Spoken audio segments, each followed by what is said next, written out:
hit subscribe.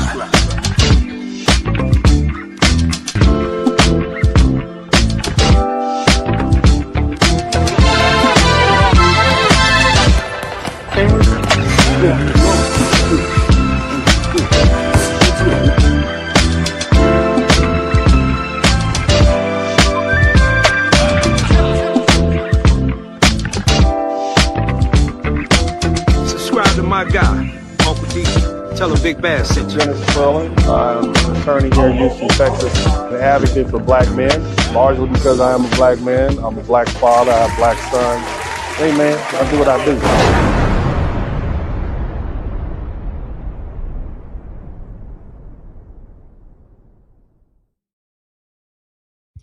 All right, welcome everybody. Welcome to the broadcast. I'm glad to have everybody here, and I want to make sure I give a big acknowledgement to everybody who's watching on the rebroadcast. Shout out to all the people who are here today watching currently. Shout out to my man, Mr. 43TX. You're the first one in. And again, welcome to the broadcast. My name is Dennis Spurling. And, we're just going to get straight to the point. Before we get into what's happening or what we're dealing with, I'm just going to start off by saying Minnesota, that's got white people shook. It's got them confused. And I want to set the stage for you so you can understand where I'm coming from. Gun rights, okay, especially to white Americans, and how that differs from the lived reality of black people. I need you to understand something. See, in the United States, firearms have always been tied to power and autonomy and hierarchy. And on paper, the Second Amendment was sold as a check against tyranny. It's considered a declaration of individual liberty. You understand? All those good words from the Constitution. But see, here's the thing. In practice, for much of American history, that liberty was never universal. What do I mean by that? Well, after the Civil War, after the southern states, they passed black codes. And one of the most explicit was to prevent black Americans from owning or carrying guns. Keep in mind, you had a lot of brothers who participated in the Civil War and fought for the North. And the last thing you want is armed men black men walking around ready and able to defend themselves, okay? And so the laws stripped freed men, which is what the word was for colored people, or what we call foundational black American. It stripped us of our right to bear arms, okay? And so, and this is after Emancipation Proclamation. And this wasn't an accident, it was deliberate, because guns were seen as a source of self-defense, specifically black self-defense and sovereignty. And the white ruling class feared that above all, especially if they were trying to put us back in what would be tantamount to some sort of slavery-like conditions under Jim Crow. But nevertheless, as a result, the first major wave of gun control laws in America didn't take place in a climate of fear about random violence. Okay, it took place in a climate of fear about armed black people. And in many places, the legal right to bear arms was withheld from black folks as a way to maintain what they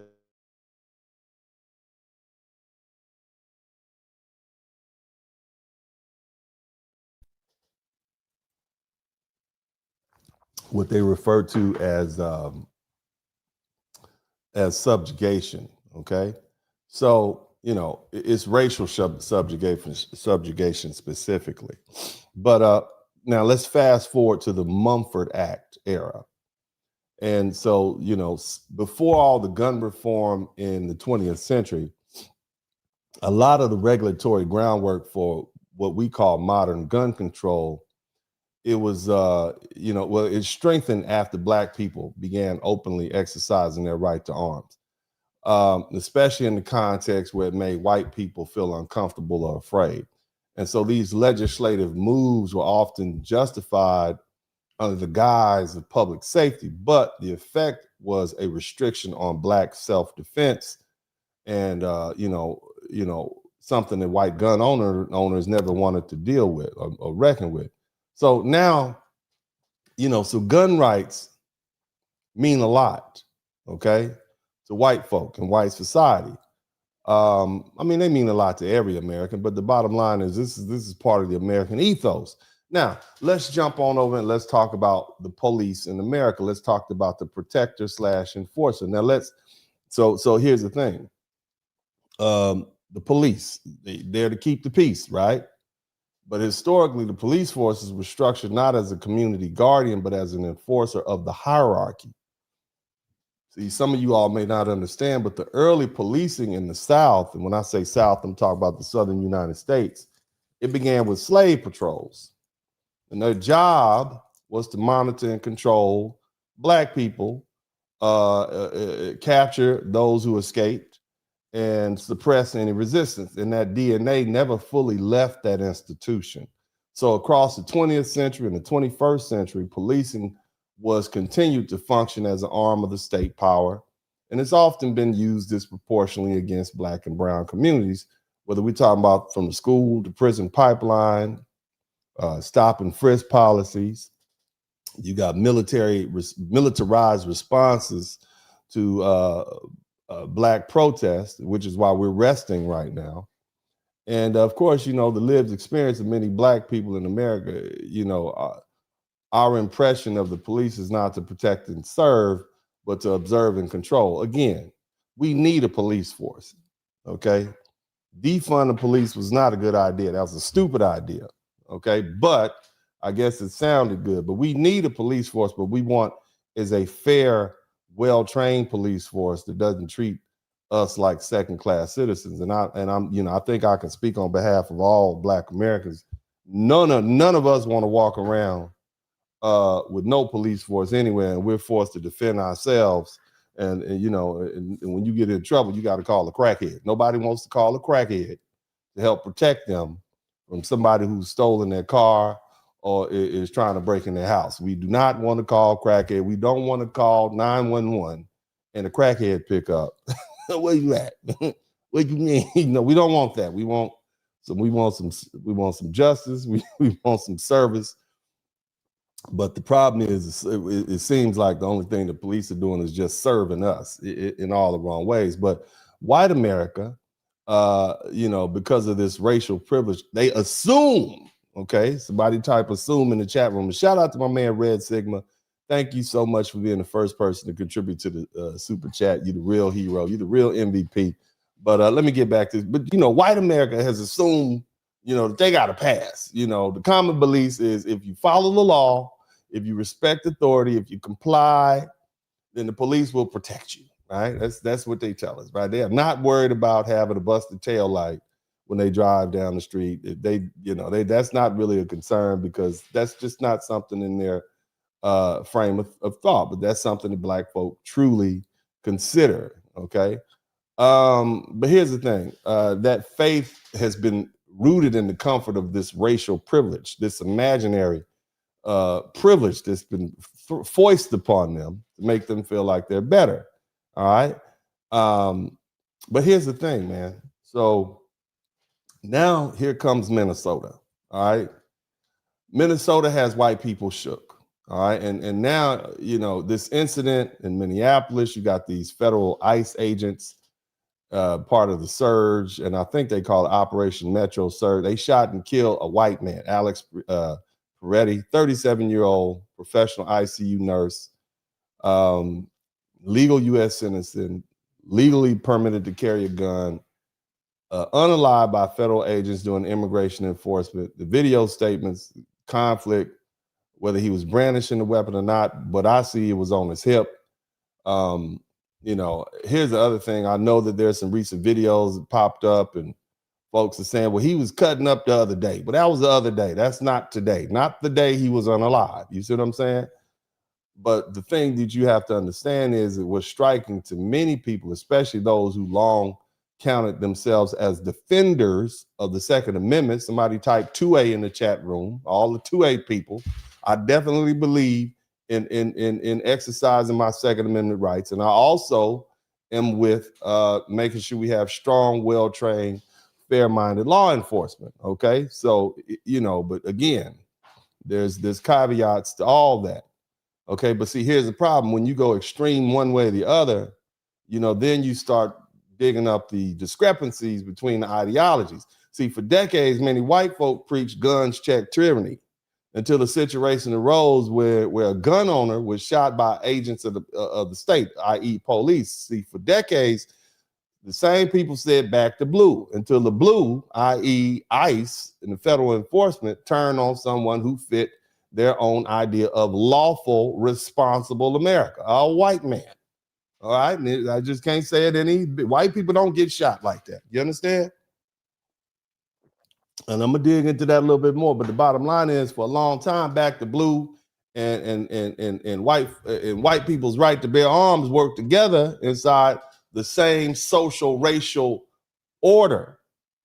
See, the police enforced it. Gun rights protected the people at the top, and that's usually white folk. And racism made sure that the system stayed pointed in one direction, downward at the blacks. Somebody typed the blacks in the chat room, okay? And those ideas, they didn't conflict with each other because they were rarely tested against one another.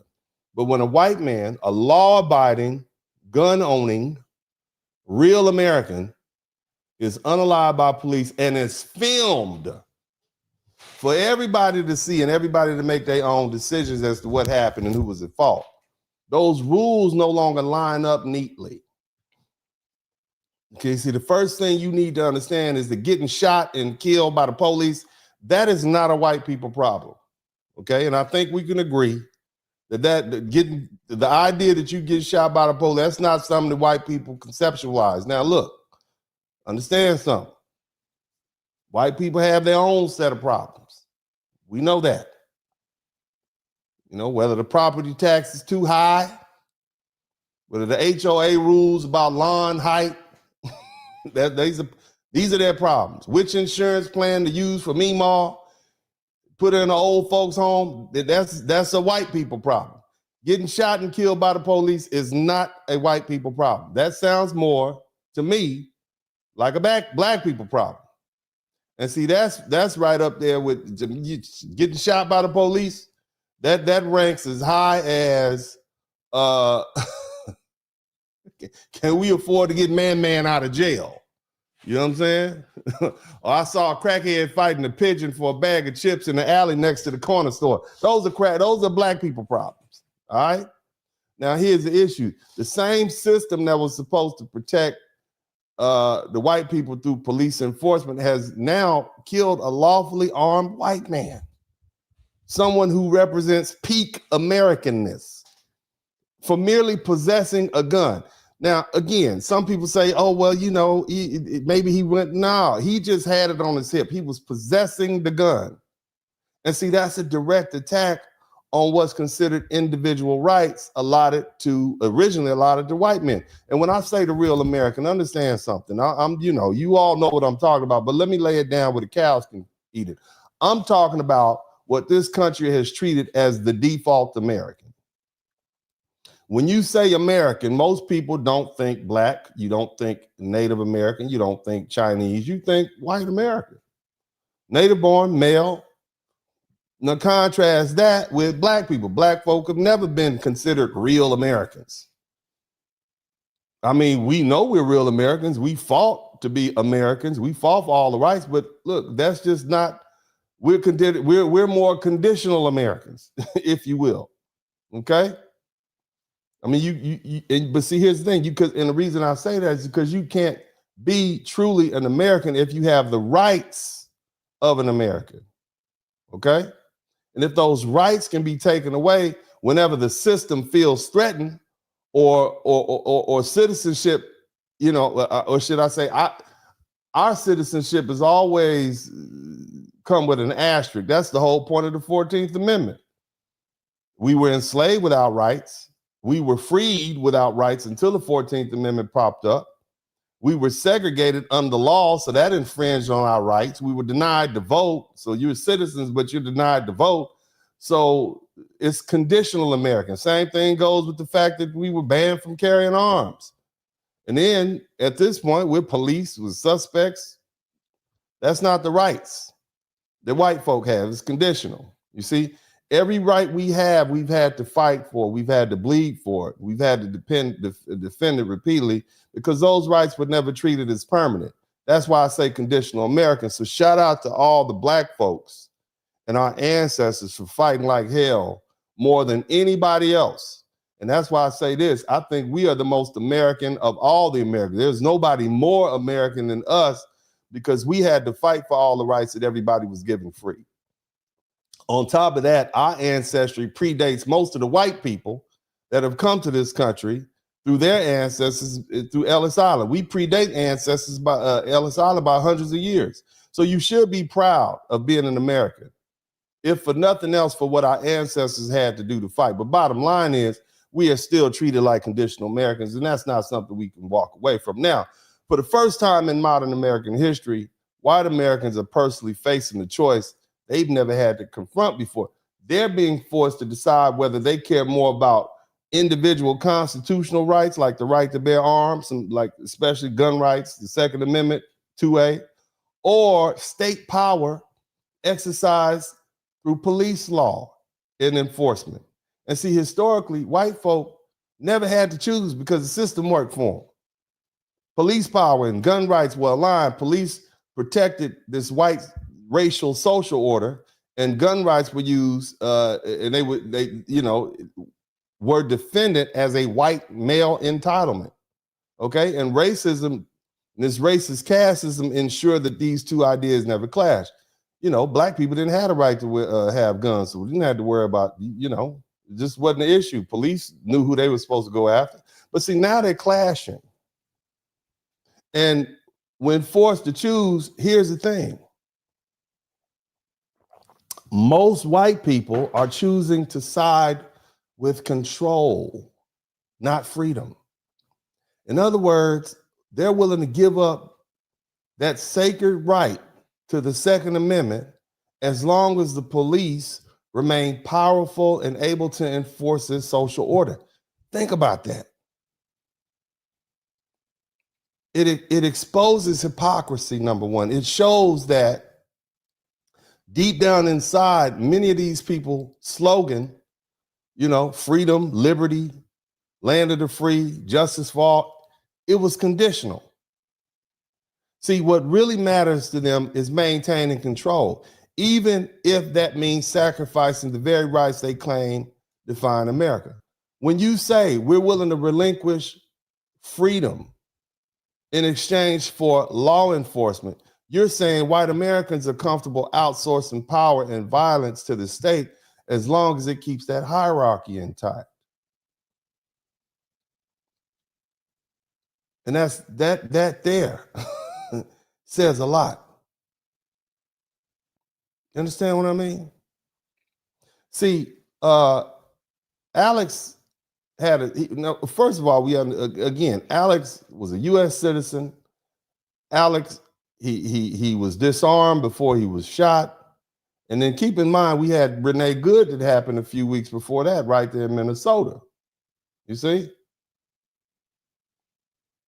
This man was illegally armed under Minnesota law, an open carry state. He had a concealed carry. It was legal. He had a permit. And then after the shooting, guess what happened? The federal officials, people in the White House, they said he should not have brought a gun to the protest.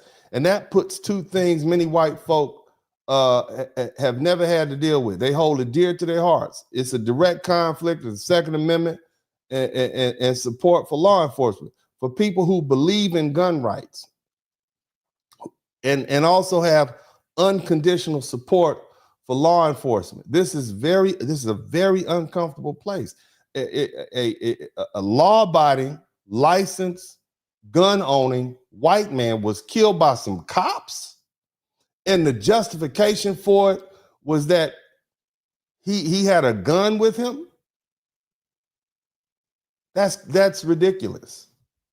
And so that's why you have the reaction has been split amongst these so-called conservatives and gun rights supporters. They're saying the government is weakening the Second Amendment by blaming Alex. That's true.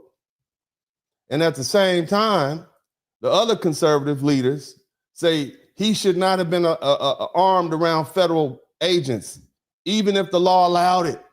And see, that creates a real debate. Are gun rights absolute, or do they disappear when the police feel threatened, especially when federal officers are involved? And see, this contradiction is a source of confusion. And see, for years, back to blue, somebody type back to blue in the chat room. For years, back to blue meant police were always right, always protected, and rarely questioned. It meant the police held the moral high ground and kept order. But now people are now asking the question, you know, they never expected to have to act. If the government can kill a legal gun owner, you know, if he can do that, who's not threatening anyone, then it can happen to me. See? It can happen to me.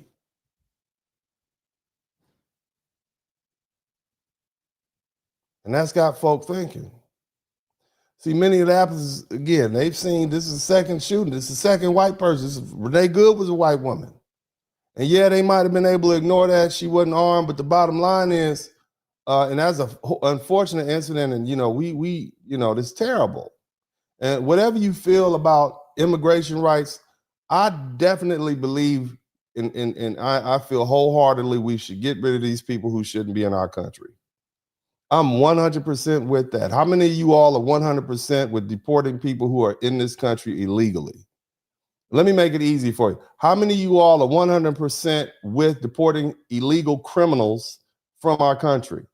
If you 100 with that, type 100, okay? I'm 100% on that side. However, I don't want to see my rights infringed upon. I don't want to see any citizen or any individual within the United States have their right diminished just so law enforcement can execute their job. That's a dangerous road to head down, and they won't stop with them. Now, that being the case, here's the thing. All of this that we're dealing with sits in the intersection of two long-standing ideas in America: police as enforcers of social order and gun rights as protection against government abuse. So when you have the federal agents, when you have cops kill a white lawful gun owner, it first of all, that in itself makes people pay attention. But then it also breaks the sense of safety that many white Americans felt about it. And I keep saying white people, because black people never felt safe like that. This is a shock to you all. You are finally catching up. Shout out to the white people for catching up. And this is why I keep referring to white people. Now, of course, nobody expects to get shot, but black people, again, this is a black people problem. This is a black people problem. This is not a white people problem. Okay? Trying to figure out who you're going to sell your food stamps to, right? For 50 cents per food stamp, that's a black people problem, okay? Because you got to make that rent. That's the black people. That's not a white people problem, all right? Figuring out if you're going to go on a date with your cousin on Saturday night, that's a white people problem. You understand? You see the difference? This is what I'm saying. Stereotypes or not, I'm just pointing out, we never conceptually believe that white folk will get shot by the police. And the truth is more white people do get shot by the police. And, you know, that's the reality, but that's still not something that we imagine. So, you know, here's where we are. We're in a situation where gun rights have collided with the police. And it's got folks shook. So, let's go ahead and look at the video footage. You guys hit the #1 button, and I have some very interesting footage for you all to check out. This is what it's amazing. I really enjoyed it. This is a great time to examine society and see where we're going. And I hope you all, if you learn something, I should earn something. But we hadn't even got to that point yet. You guys make sure you hit the #1 button as you can hear. If you can't hear, let me know. All right, let's get it. Gun is enough to get you shot by an ICE agent, you actually don't have the right to bear arms. Good point. That's what he's saying. If all you need to do, if possessing a concealed carry, which means nobody can see it, if that's all it takes, then guess what? You don't even have the right to do that. Let's keep looking. People with an unlicensed firearm and then marched towards police, yet was perceived as a non-threat. The other was stripped of his weapon and executed by 8 masked men for filming. If not Gestapo, why Gestapo shaped? Yeah, good point. Now, before I go any further, you guys make sure you subscribe to the channel if you hadn't already.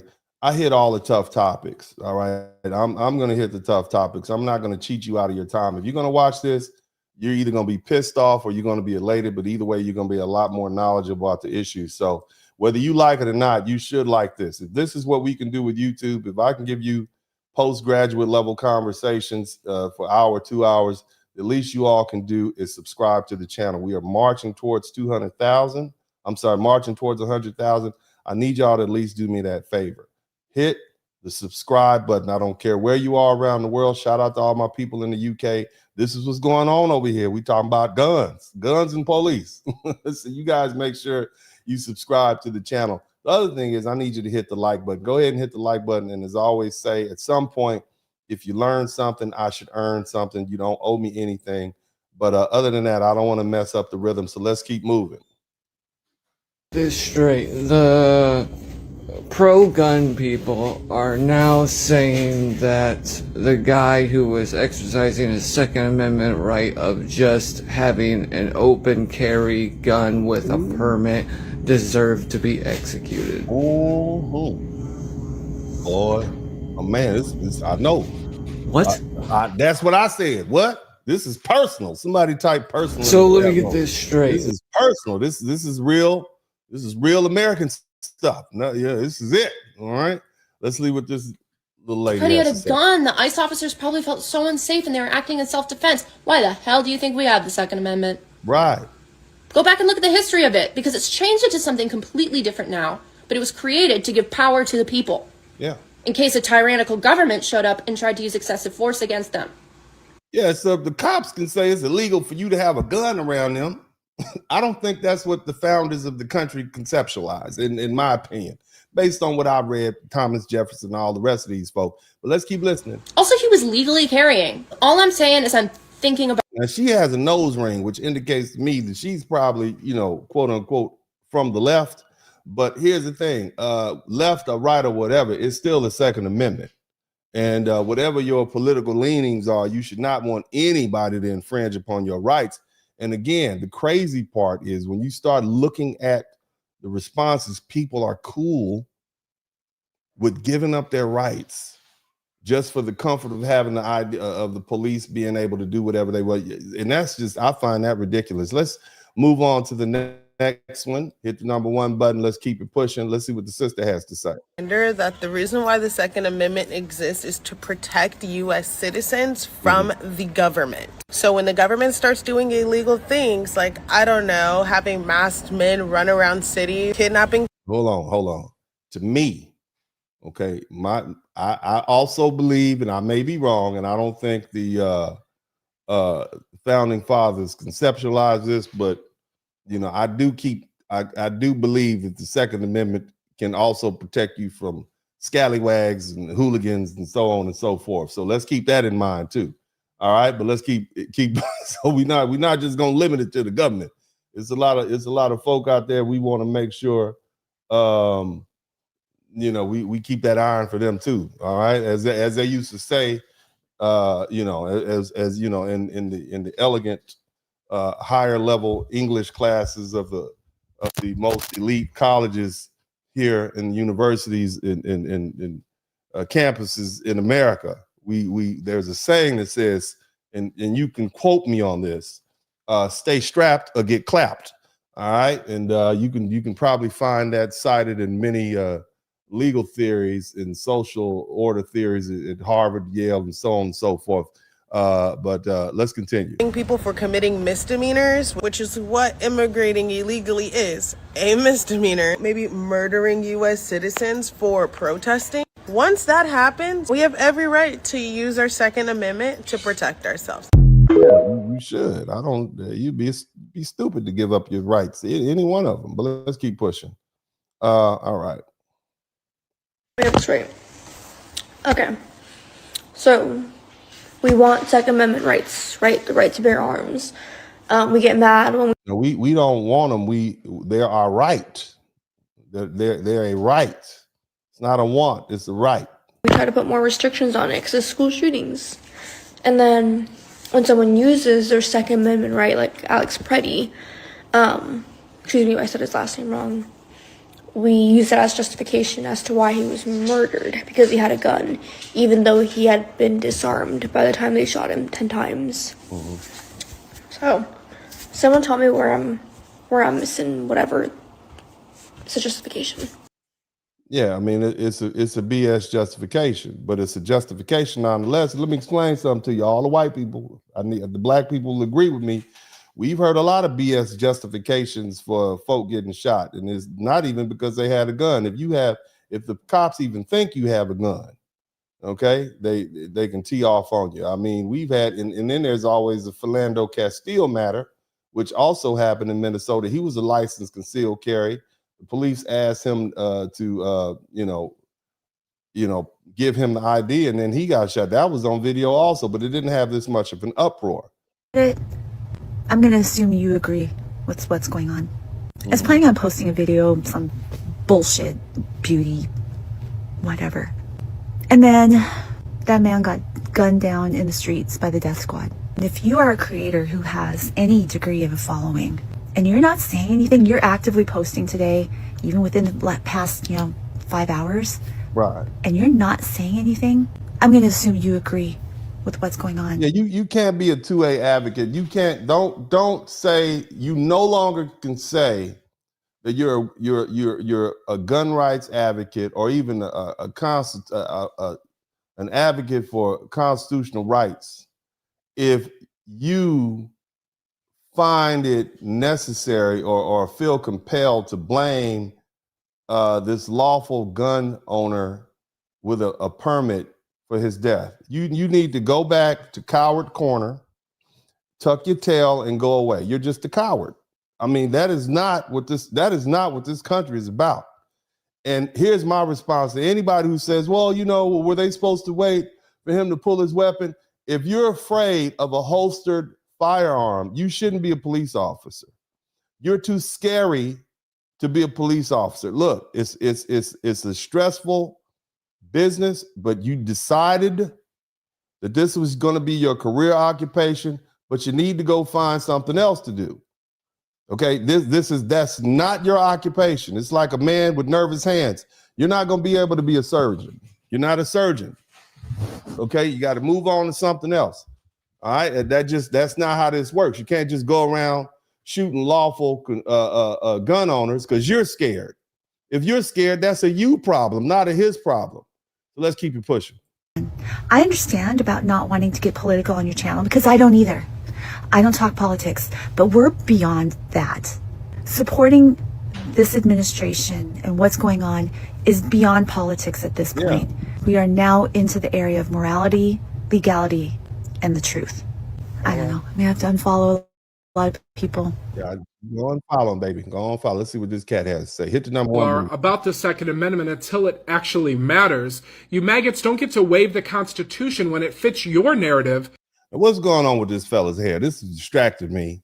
I want to listen to him, but the hair has kind of distracted me a little bit, sir. You have a Nigerian forehead, okay? Are you part Nigerian? Your forehead. No, I'm not used to seeing this type of forehead on my my white American counterparts. This is clearly the forehead of a Nigerian, and to me, sir, I'm just saying, maybe your little bun is a little too, just pull your hair follicles out, but I'm going to try to listen. I'm going to try to listen to the rest of what he's saying, but as he speaks, his little hair bun is bobbling, and that's distracting, but we'll continue. Okay, we'll continue. And then abandon it when it doesn't. You don't get to scream in your inbred voices, my rights, my freedom, my guns, the Second Amendment, right to bear arms, one day. First of all, I don't appreciate you impersonating, okay, the redneck contingent of my broadcast. I got plenty of rednecks here. I got some white supremacists, racists. They love coming over here being mad at me, and I don't care. I want all you all to know that I appreciate you hillbilly pickup truck driving, banging your cousin on the weekend, folk. I appreciate it. I want you here. Stay here with me. I want you to be here with me. I'm gonna tell you the truth. Not gonna hold back. I'm like your football coach that made your big ass lift weights, do push-ups. I made you better. All right. So you will not sit here and disrespect the West Virginia contingent and the Florida Panhandle contingent of my viewership, sir. So you withhold those insults, or we may result to fisticuffs. Let's continue, bobblehead, sir. And then say, he shouldn't have had a gun on him. He shouldn't have been armed. He shouldn't have been at a protest with a gun. The next, because federal agents murdered someone and then spun some cockamamie story that you guys are all sucking up. Somebody spell cockamamie. I want anybody, good spellers, I want all my good spellers to spell cockamamie. Go ahead. Lying about a legally permitted holstered weapon with tons of video proof proving them to be liars. Yes, I bet he has all the Harry Potter books. I bet every Harry Potter book that's come out, I'm sure he has it. But let's continue. You believe in the Second Amendment, you believe in it for everyone, not just the people you agree with. You don't get to pick and choose whose rights are worth defending. Either the Constitution matters, or you're just using it when it benefits you. And guess what? That's not how it works. Yeah, look, man, look, you know, whatever, man. I really didn't hear anything that cat said, but I you know, more the same. Let's keep looking. Hit the #1 button, fam. Said in a Sunday interview, quote, "You cannot bring a firearm loaded with multiple magazines to any sort." This is the press. This is what White House had to say. You know, Carolyn Levitt, little lady there, I think she's pregnant with her second baby. So let's see what she has to say. Sips water, proceeds to think through the question. Here comes the response. With the protest. Does the president believe the Second Amendment rights remain in effect even when protested? The president supports the Second Amendment rights of law-abiding American citizens. Absolutely. There has been no greater supporter or defender of the right to bear arms than President Donald J. Trump. Now, hold on a minute. The other day, y'all said, before you got rid of that little, you know, the little Gestapo dude that was running ICE in Minnesota, he was like, we had a gun. So that officers felt in danger. Y'all changed up on us. Okay, I'm glad you did. I'm happy about it. But that's not what you said the first time. You all were not 100%. Y'all was back to blue, and now you had to come back because the 2A people said, no, hold on a minute. They made that phone call. Hey, you need to calm down with that. You're messing up deer hunting season. But anyway, let's keep listening. So while Americans have a constitutional right to bear arms, Americans do not have a constitutional right to impede lawful immigration enforcement operations.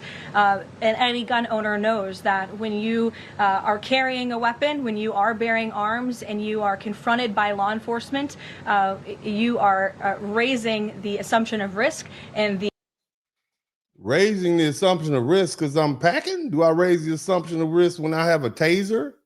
Or I don't know, when I have bear spray?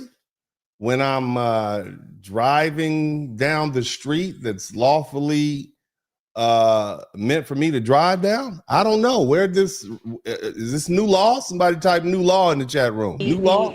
Risk of force being used against you. And again, that's unfortunately. Yeah, look, black people, I want you to understand this is an uproar, okay? She doesn't know, she's everywhere with this. We support the Second Amendment 100%. End of story. Nothing else to say. All right? He was a lawful firearm. He had a permit. He shouldn't have been bothered. They should have left him alone.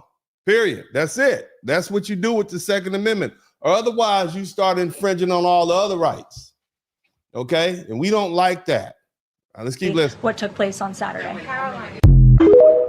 We know what took place on Saturday has brought about a lot of confusion. Let's keep listening. Why did ICE murder Alex Preddy? ICE didn't murder anyone. They were defending themselves from an assassin. How is he an assassin? Right. He had a gun.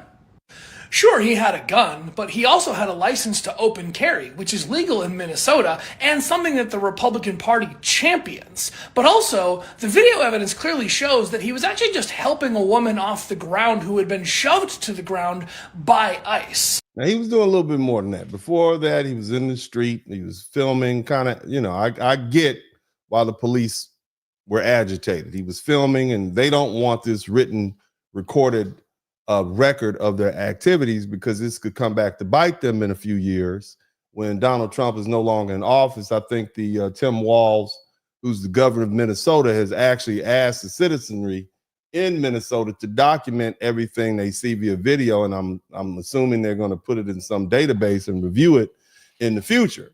Okay, so of course the ICE are like, nah, we got to stop this video footage from happening, because it can come back to bite us in a couple of years when we don't have DJT 47 in there to have our back. All right, there's no statute of limitations on murder in pretty much any country, any county in Minnesota. So I understand why ICE would want to stop that, but still, okay, he wasn't brandishing the weapon. He didn't point it at anybody. It was holstered the whole time. In fact, prior to him being shot multiple times, he was disarmed. Okay, so let's keep listening. And also, he didn't have his hands on his guns when he was down on the ground. His gun was taken from him, and then he was shot and killed. The details are not relevant. He was a domestic terrorist who was out to kill ICE, and they defended themselves. Domestic. And see, here's the thing, black folk, look, I know you all are agitated because you all have heard. I mean, this man had no significant criminal record. They are now spending time. You got, see, this conversation is symbolic between two parties, the pro 2A and the pro back to blue. And this is what, these are the arguments that are going back and forth. And we've heard when black people are unalived by the cops in questionable circumstances, we've always heard how they go about trying to destroy their reputation post-death. And see, the reason this is so shocking, because this is a white man. All right. And, for the most part, this is peak Americanness that we're looking at. This country, and I'm sure there's some white nationals, all the white nationals, y'all make sure y'all wave. I'm sure there are plenty of white nationals in the chat that will tell you this is white man's country, it's way from white man. And now here you have a white man getting shot by the police. This is the American that's supposed to be protected. You understand? And so, having to disparage this man's reputation and name, and he was clearly, a normal guy, no criminal record. He had a permit to carry a weapon, which means he had a clean background. So, the guy's a VA nurse for crying out loud. I mean, how much more harmless can you be? It's not like he was selling drugs for the cartel or anything. So let's keep listening. Terrorist? I thought you said he was an assassin. Yeah. Listen, the point is Ilhan Omar. Change the subject. So yeah, I mean, it's these folks are in a tizzy, but this is what happens when you inherit these extreme views. Hit the number 1 button. Let's keep pushing. NRA has released a statement on Twitter speaking out against the comments made by the Trump administration. This is so you guys may not know who the NRA is. I'm not sure if you National Rifle Association. They, are definitely pro 2A. This organization was pretty much, birthed, raised, and maintains, and advocates for our rights as Americans to bear arms. So let's listen to what they have to say. And this is a big deal for them to come out and address this. Hit the number 1 button if you can hear. A very short statement, but it is in reference to that quote from the U.S. attorney for the Central District of California, who had said that if you approach law enforcement with a gun, there is a high likelihood they will be legally justified in shooting you. Don't do it. What the hell does that mean? If you approach law, you mean if you have a gun holstered on your hip and you happen to be walking down the street and a cop is walking in the same direction and you approach him, he should fear for his life? I mean, think about that. That is broad, wide open language that clearly sets the wrong precedent. So now the NRA has to step out. Mind you, these largely Republican / conservative folk talking to each other. This is an in-house fight. Whatever your political leanings are, this is hot stuff. Let's keep listening. Hit the number. The NRA said in response, this sentiment from the first assistant U.S. attorney for the Central District of California is dangerous and wrong. Yeah. Responsible public voices should be awaiting a full investigations, not making generalizations and demonizing law-abiding citizens. Other groups have spoken out against this as well, including Gun Owners of America, who said they are saddened by the loss of life in Minneapolis.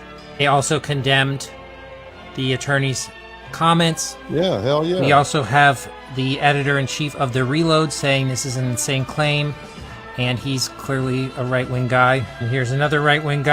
So again, this is quote-unquote right-wing versus right-wing, right? So that's what makes this just that's what makes anybody who observes shook. It's like when it's like when the LGBT community put out the teas. That's like, wow, they don't like the teas anymore.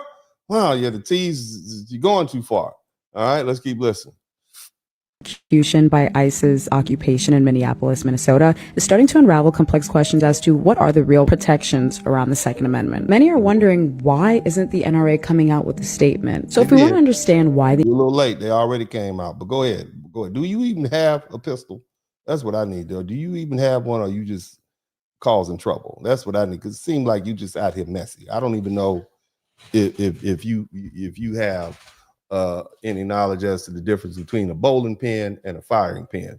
But I'm gonna let you keep speaking, man, but it seems like you're being messy. the NRA has not come out with a public statement yet. We need to look into who's leading the NRA. The president, Bill Bockenberg. And Bill Bockenberg is a 3-time Trumper. Back in 2020, when Trump was alleging that there was voter fraud, he actually hired an auditing company to see into the machines, whether or not Joe Biden winning was fraudulent activity. And when the auditing company could not find it, he didn't want to pay them. So there was a massive lawsuit, which is currently still going. Okay, you made your point. We're gonna move on to somebody else more entertaining and interesting, because we want to make sure these people are entertained and interested. Hit the number 1 button if you can hear clearly. Put out a statement on what happened to that man, Alex Peretti. Let you know that is fucking crazy. Never would I ever thought. You watch that potty mouth, sir. Okay, you're not going to mess up my family-friendly broadcast. Somebody type family-friendly in the chat room so that YouTube doesn't demonetize this.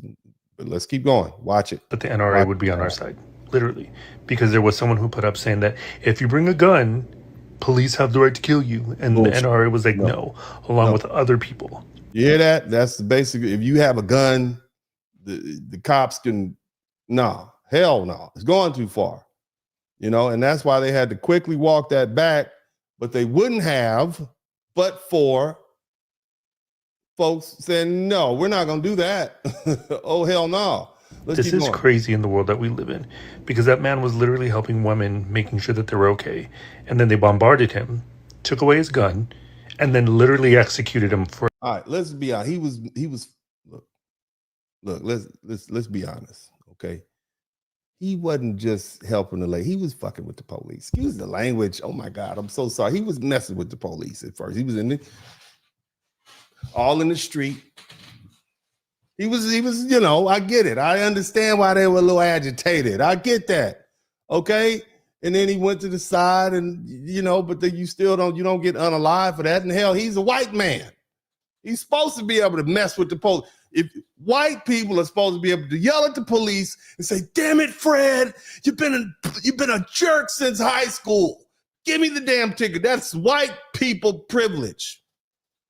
Damn it. What is America when a white man can't yell at the goddamn police for pulling them over on the way to Starbucks? You kidding me? Every white man should be able to yell at the law enforcement officer and they don't do a darn thing. They should be able to stand toe to toe, nose to nose, give them a piece of their mind, snatch the ticket out their hand and drive off in a hurry and nothing happened. The minute white men are getting shot down by the doggone law enforcement, the country's going to hell. That's what's going on. All right, this is why we still talk. Had this been a black dude got shot by the police we be like, oh, well, you should have complied. Somebody type, you should have complied in the chat room. That's what you all would have said. Tell the truth. Where my racist people at? All my racist, bigoted people, raise your hand. All right? I want you to put the KKK sign up there, and you know damn well you wouldn't give a damn. We would not be having, there would not be 3,000 TikTok videos talking about, oh, no, this is infringement on our right. None of that. Had he been a shade past pale, you know darn well I'm telling the truth, man. Let's let this cat keep for everyone to watch. This is fucking crazy. Yeah. As I've said before, if this does not tell you to get your Second Amendment if you're a United States citizen and to carry, now's your turn. Because these people are getting very bold. These people, you mean the law enforcement? You don't think the law enforcement has been bold before?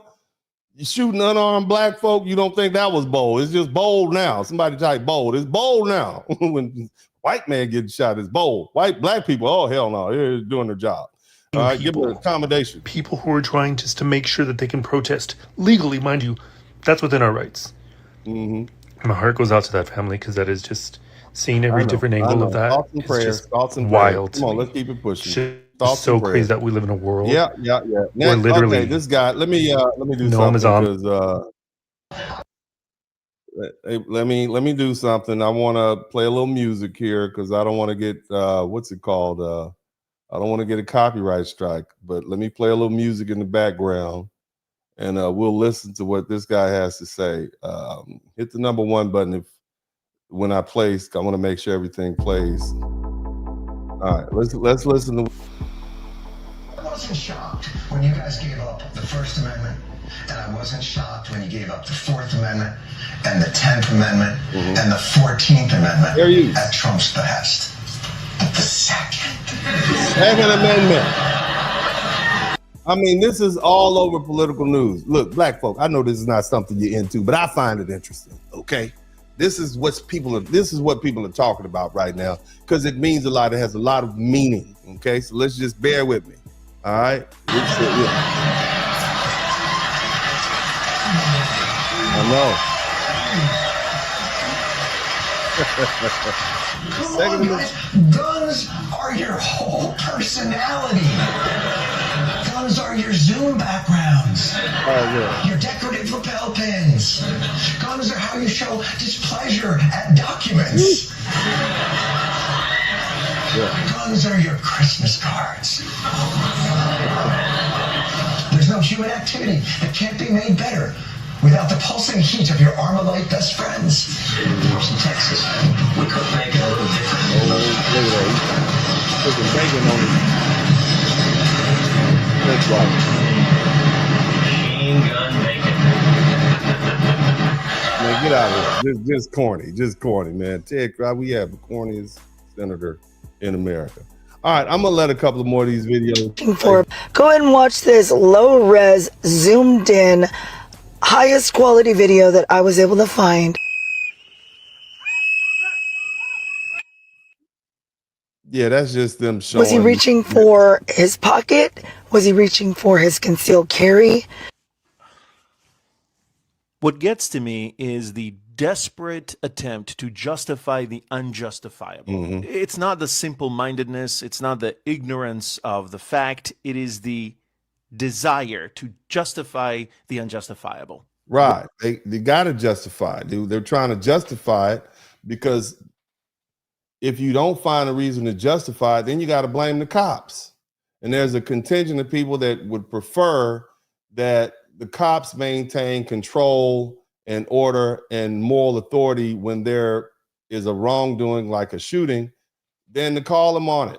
You know, and see, we've had to deal with this in the black community for a tremendously long a long duration of time. But, you know, now it's come head to head with something that's very important to most thoughtful Americans, and that is the Second Amendment. You're criminalizing this man for possessing a firearm, which is granted to him under the Second Amendment of the United States Constitution. And that's what's throwing up all sorts of red flags. Let's keep. What was he reaching for? You're wondering what Alex Britti was reaching for. He was just handling the cell phone that he'd been holding. And you would know it if you'd done 4 seconds of research, but that would require intellectual honesty.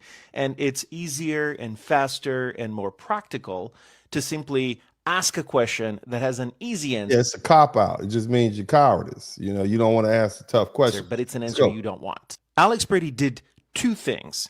He protected a woman that was being pushed around and shoved to. Look, don't ban anybody, you guys. Let everybody talk. Let everybody talk. We're not here to ban anybody. This is an open conversation. This is a conversation that all Americans need to have. I want everybody to hear this. All right. I think it's a good idea to have conversations like this. And if we're just going to be on YouTube, let's not waste our time. Let's, you know, other stuff you could do today, but you're here. And let's argue about it. All right. On the ground just for being there. And then he was recording. And you would know what he was holding if you weren't trying to confirm your bias, just like the people that were there would have known that he was just holding a phone if they weren't so rabidly focused on proving that they are stronger and better than everybody else. Yeah. This video is not the flex you think it is. Yeah. So, you know, folk are in an uproar. I'll let a couple more videos play, and then we're going to go ahead and move forward with the broadcast. You could really be thinking about the fact that if someone in Minneapolis can legally carry a concealed weapon with all the permits, all the paperwork done and everything, still be murdered and then have that concealed weapon used as justification for his murder, then the Second Amendment does not exist. If federal agents have the legal ability to unload an entire clip into your body and then use your concealed weapon as justification for doing so while your corpse is rotting on the fucking ground, you don't have a Second Amendment. You have, at best, the ability to maybe hide your gun sometimes. Now, as a communist and a history nerd, I think I'd be remiss to not mention that a lot of us have never really had the Second Amendment to begin with, right? The Second Amendment in the United States was never meant for everybody. No. It was meant for a really select group of predominantly white people. Everyone else has, at best, white men with money, not you poor people. No poor people, just rich white men. So you poor whites, not you either, okay? They could give you a gun. You could join the militia, but it wasn't for you either.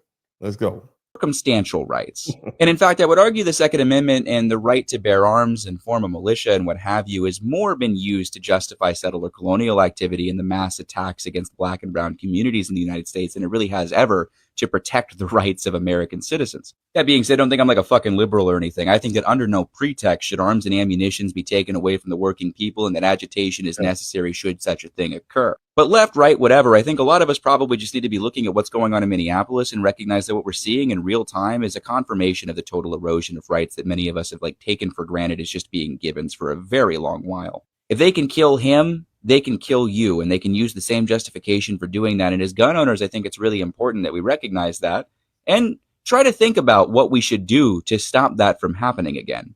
Pause, rewording that, pause, that's not what I meant, that's not what I meant, that's not what I meant. Anyway, though, it's something to think about as always. Salamu alaikum. Anyway, you know, he's just rambling at this point. Here we go.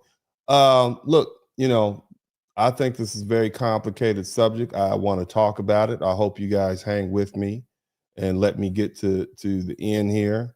But again, family, let's just talk. Are we ready to talk? Are we ready to learn something here today? Here's a popular myth. It says that, you know, American political identity is built on freedom and liberty and gun rights and restraint on tyranny. Okay? But history tells something different. You understand?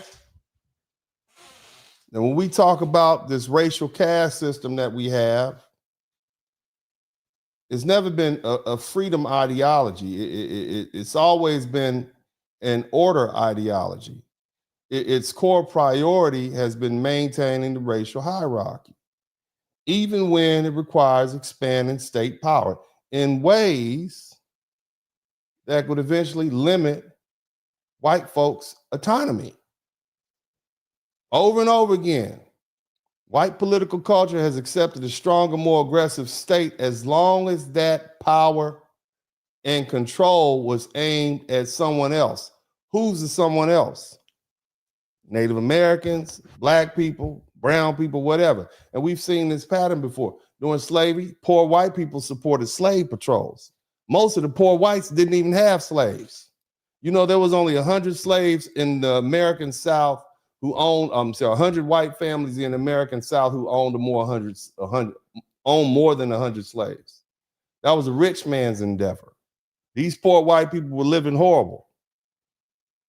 But they gave them little jobs and whatnot. They made a few dollars. The bottom line is they were armed groups that stopped people. All right, they search homes. They use violence without any rules. And those patrols, they didn't protect freedom. They protected control. And after slavery ended, white Americans supported the black codes and Jim Crow laws. After slavery ended, we had something called Reconstruction. 12 years of prosperity for black people. You even had black people in Congress. You had black people who were sheriffs and mayors, et cetera, all throughout the South. And so they instituted those slave codes. People call it Jim Crow, right? And these laws gave police more power, right? And took away basic rights from mostly black people.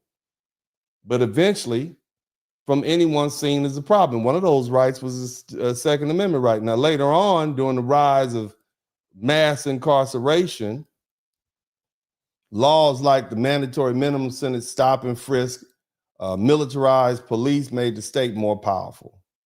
And white America mostly supported these policies because they were aimed at black and brown people, and they did so in the name of law and order. I mean, you know how those people are, right? You don't want to go down there. Don't go across the tracks. You know that.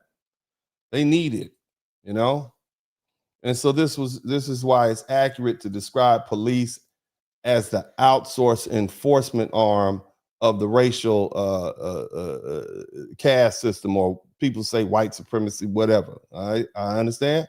But the modern racial control does not rely on mobs or vigilantes. It relies on professionalized violence. It relies on uniforms, badges, courts, and prisons. And the police are not viewed merely as public servants. They're viewed as the shock troops to maintain social order. Outsourcing enforcement allows more distance.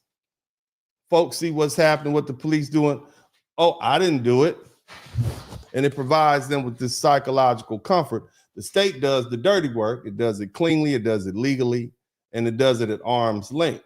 And see, this is also why sacrificing this one white man, Alex Peretti, it becomes acceptable to most of these folk. That's why they're making excuses for a violation of the Second Amendment. He shouldn't have possessed the gun at all near the police. That's crazy. See, white supremacy is collective. It's not about the individual. An individual man, even a lawful gun owner, is expendable if preserving the system's ability to discipline black and brown people requires it. And it's not just discipline, it's control them. And history shows that clearly. During slavery, poor whites were economically exploited. They didn't have excuse my language, they didn't have a pot to piss in or a window to throw it out of. But they still defended this racist system that probably treated them worse than anybody else in the country. This is how horrible it was. Poor white people got treated like trash. Some of the white people were against slavery because, like, damn, I can't even get a job because they got slaves to do it. We need to end slavery just so, I can compete with those wages. Even during the labor movements in the early 20th century, white workers who challenged the racial hierarchy, they were beat up too. Did you know that? Did you know white people got beat? And they were police surveilled, they were jailed. During the civil rights era, white activists who aligned themselves too close with black people in that liberation, they were targeted by the state. There's plenty of white people that got killed, and I talked about that the other broad. Plenty of white people doing, whether we're talking about doing the slavery, who were part of the Underground Railroad, who used their houses and businesses to hire slaves.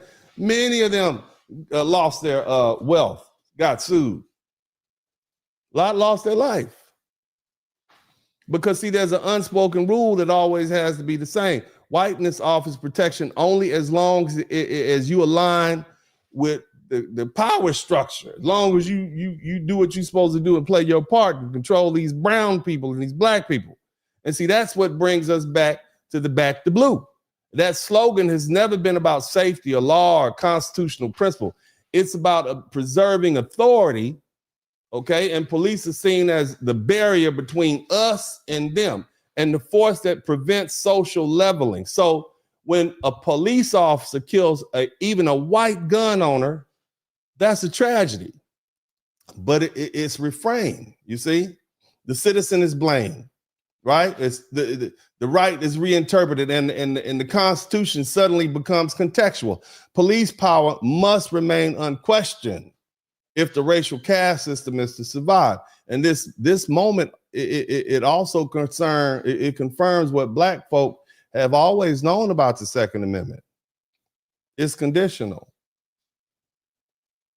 Gun rights have been tolerated when they reinforce the status quo and remain symbolic. The moment firearms are associated with protesting police, resisting enforcement, or challenging federal authority, even a white gun owner, it becomes a problem. And see, we saw this when California passed its major gun restrictions after the Black Panthers openly carried firearms, throughout the country, throughout the state. So what happened was, many of you all may not know this, so Bobby Seale, Huey P. Newton, they used to hang around, they were in Northern Cali all the time. And, they started doing research on gun rights and they figured out that California was an open carry state.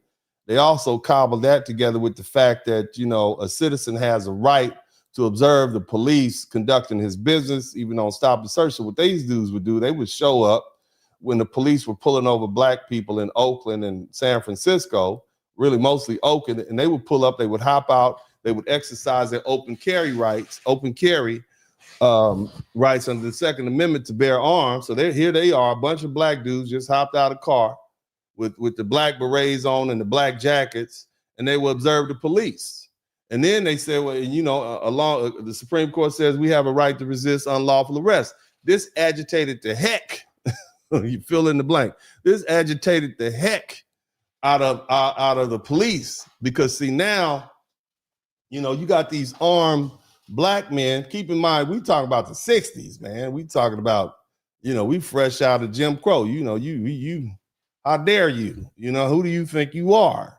And you got these black men saying, hey, this is what I'm going to do. This is what I handle. And then they got guns. So you really don't have that firearm advantage. So of course, took it a little too far. They decided to open carry at the California legislature during a session, and it created a big fiasco, and that gave rise to California passing these major gun restrictions, and that's where they came from. And so we see it now. Okay, we see it now. Shout out to Fire for Effect. The priority is clear. Police authority first, racial order second. Okay, state legitimacy third, and individual gun rights dead last. Shout out to Fire for Effect.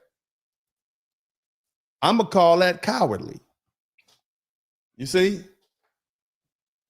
white supremacy doesn't want a person. They don't want a personal risk or moral accountability. It wants uniforms. It wants badges.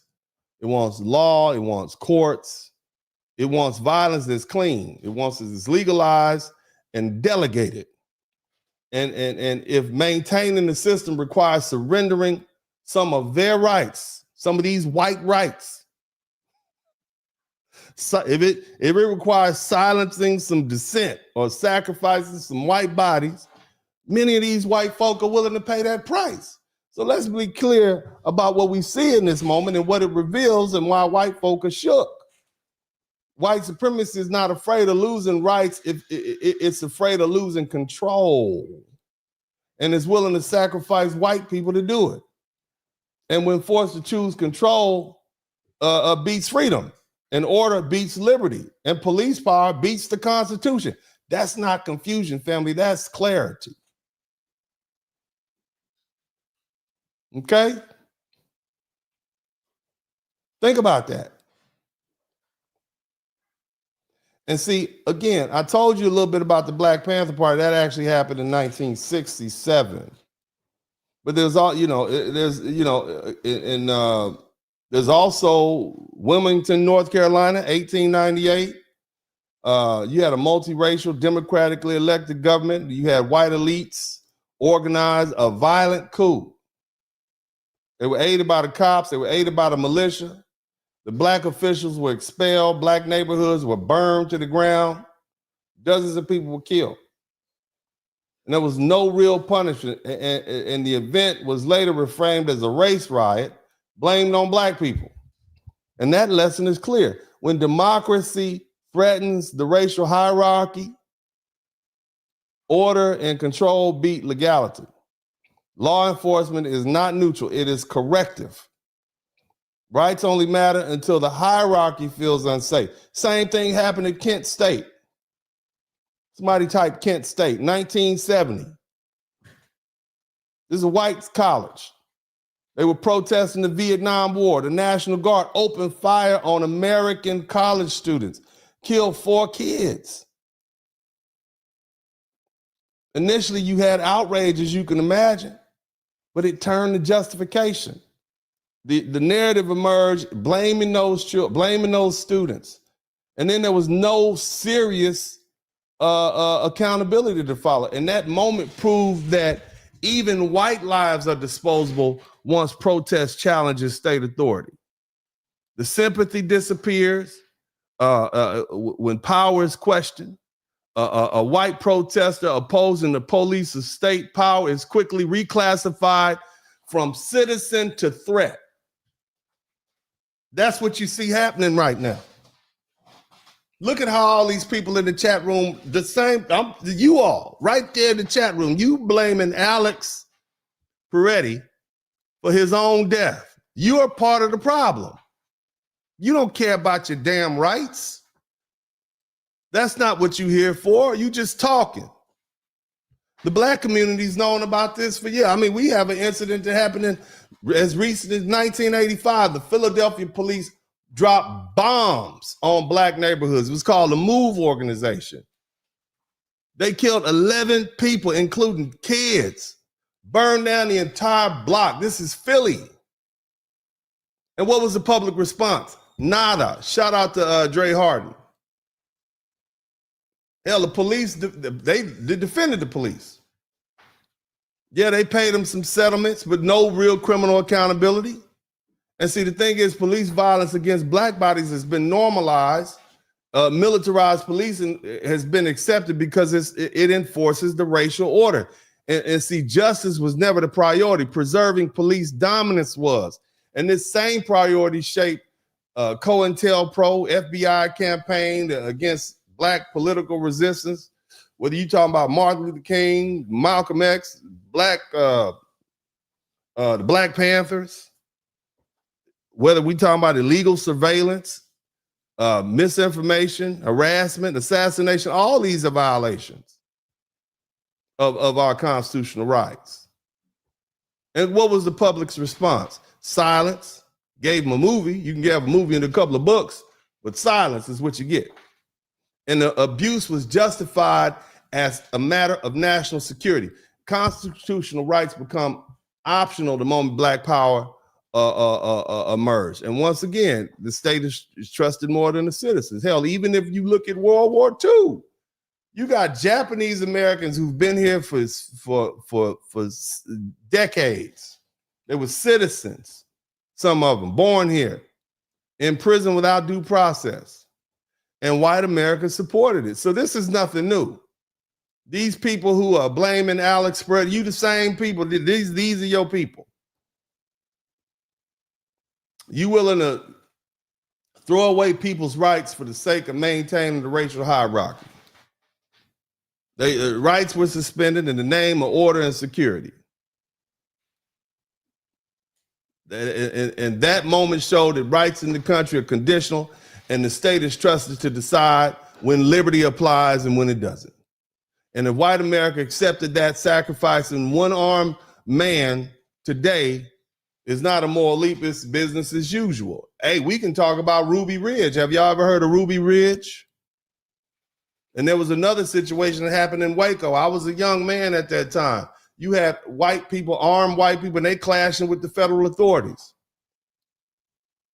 You see? And then what followed after that? Violence, state violence, and there was no sympathy. You see? Well, not enough. You see?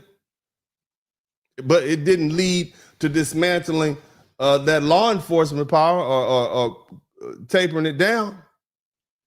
The response was reframing. Hey, these were isolated incidents. These people were extremists. They were exceptions. And the system absorbed the damage and moved on. And that's exactly what we see happening right now with this tragedy, without any transformation. So across every one of those cases, the hierarchy of priorities is consistent. Police authority comes first, racial order comes second, state legitimacy comes third, individual rights dead last. That means the right to speech, protest, gun ownership. They're not, that's not a right. Okay, that's not a principle. They're tools. Shout out to Dre Harlan.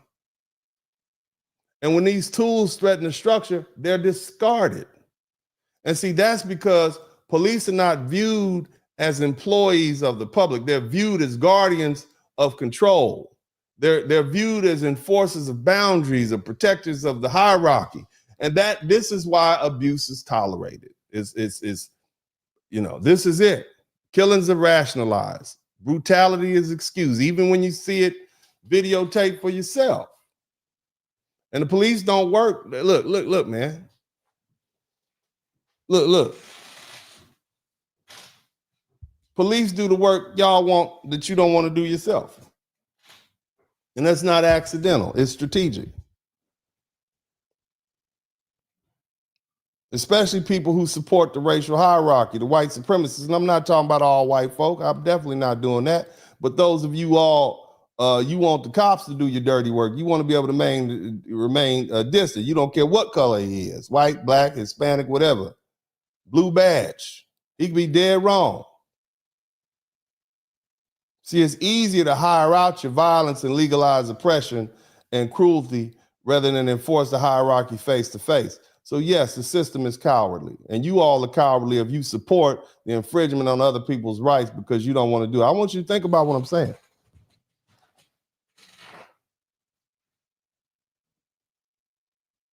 See, the willingness to sacrifice a man's life, your rights to bear arms, and your constitutional principles to preserve police supremacy tells us everything we need to know about white supremacy. It's not about freedom. It never has been. It's about control. And control is worth any price, including one of your own. That says a lot about you. It says you don't even control yourself. You think you special. Well, all my white people that you really think you special, but you're not. And we're going to dig into that a little bit later on.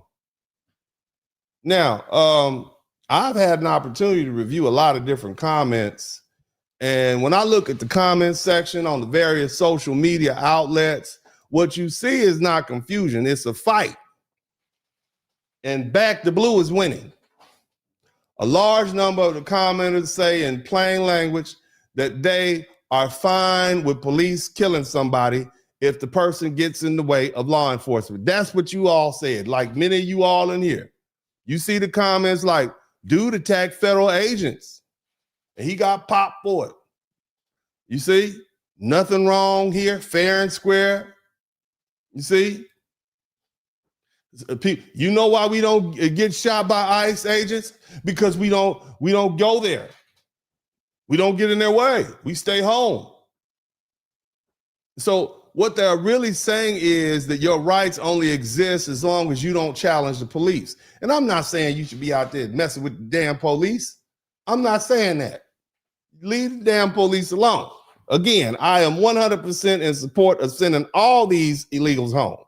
You understand me? Crime or no crime, send them home. I don't like the way in which the enforcement is taking place. I believe that Black and brown people, immigrants, are being targeted. I believe the way in which the enforcement is taking place is racially charged. That's what I believe. You understand? And I don't, and until you show me a whole bunch of white immigrants from Canada getting rounded up and sent home, I'm going to maintain that belief. Till you show me a bunch of folk from Ukraine getting rounded up and sent home, I'm going to keep believing that.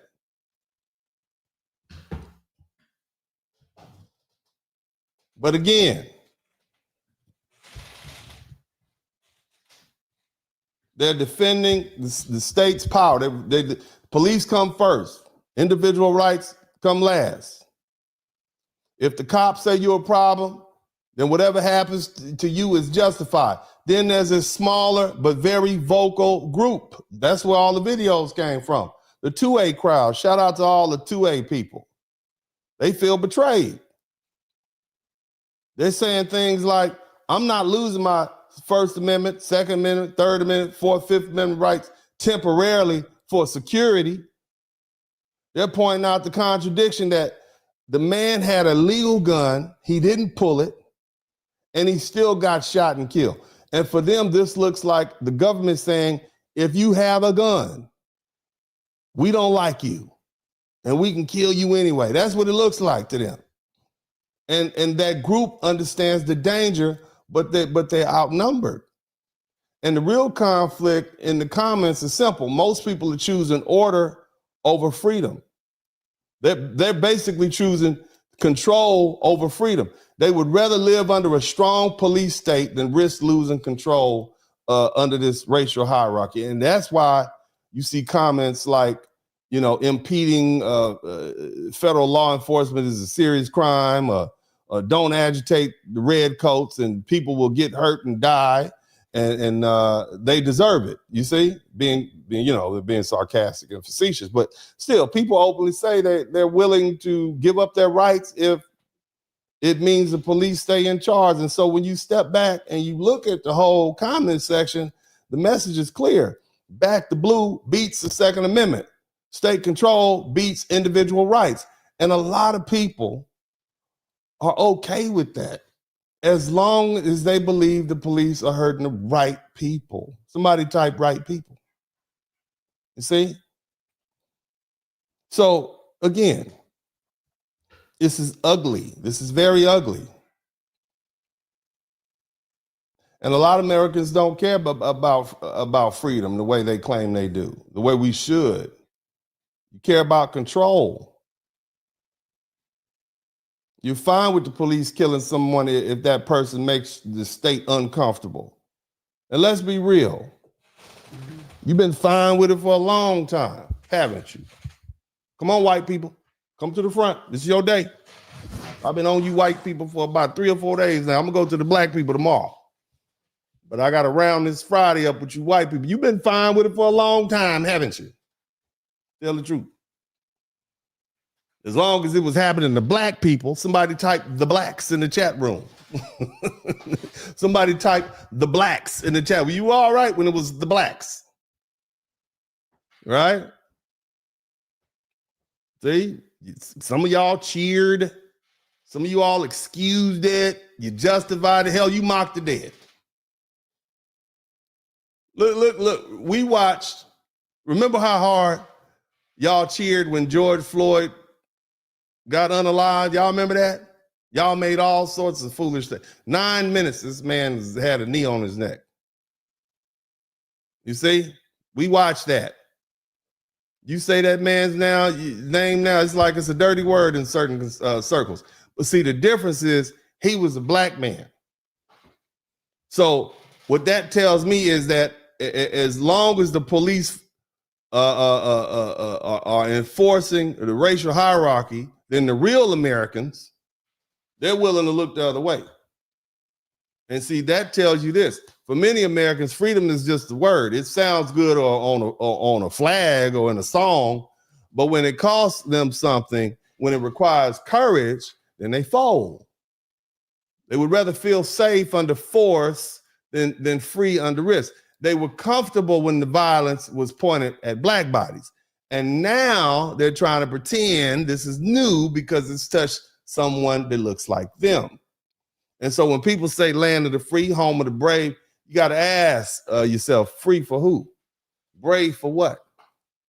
Because see, there's nothing brave about cheering while the government kills its own citizens, especially when you only start caring once it stops being black people. And see, and there's nothing free about saying your rights only matter if you stay quiet or obedient or out the way. That's not cool either. That's just more cowardice. You understand? And these comment sections made something very clear. A lot of Americans believe your rights end the moment you challenge authority.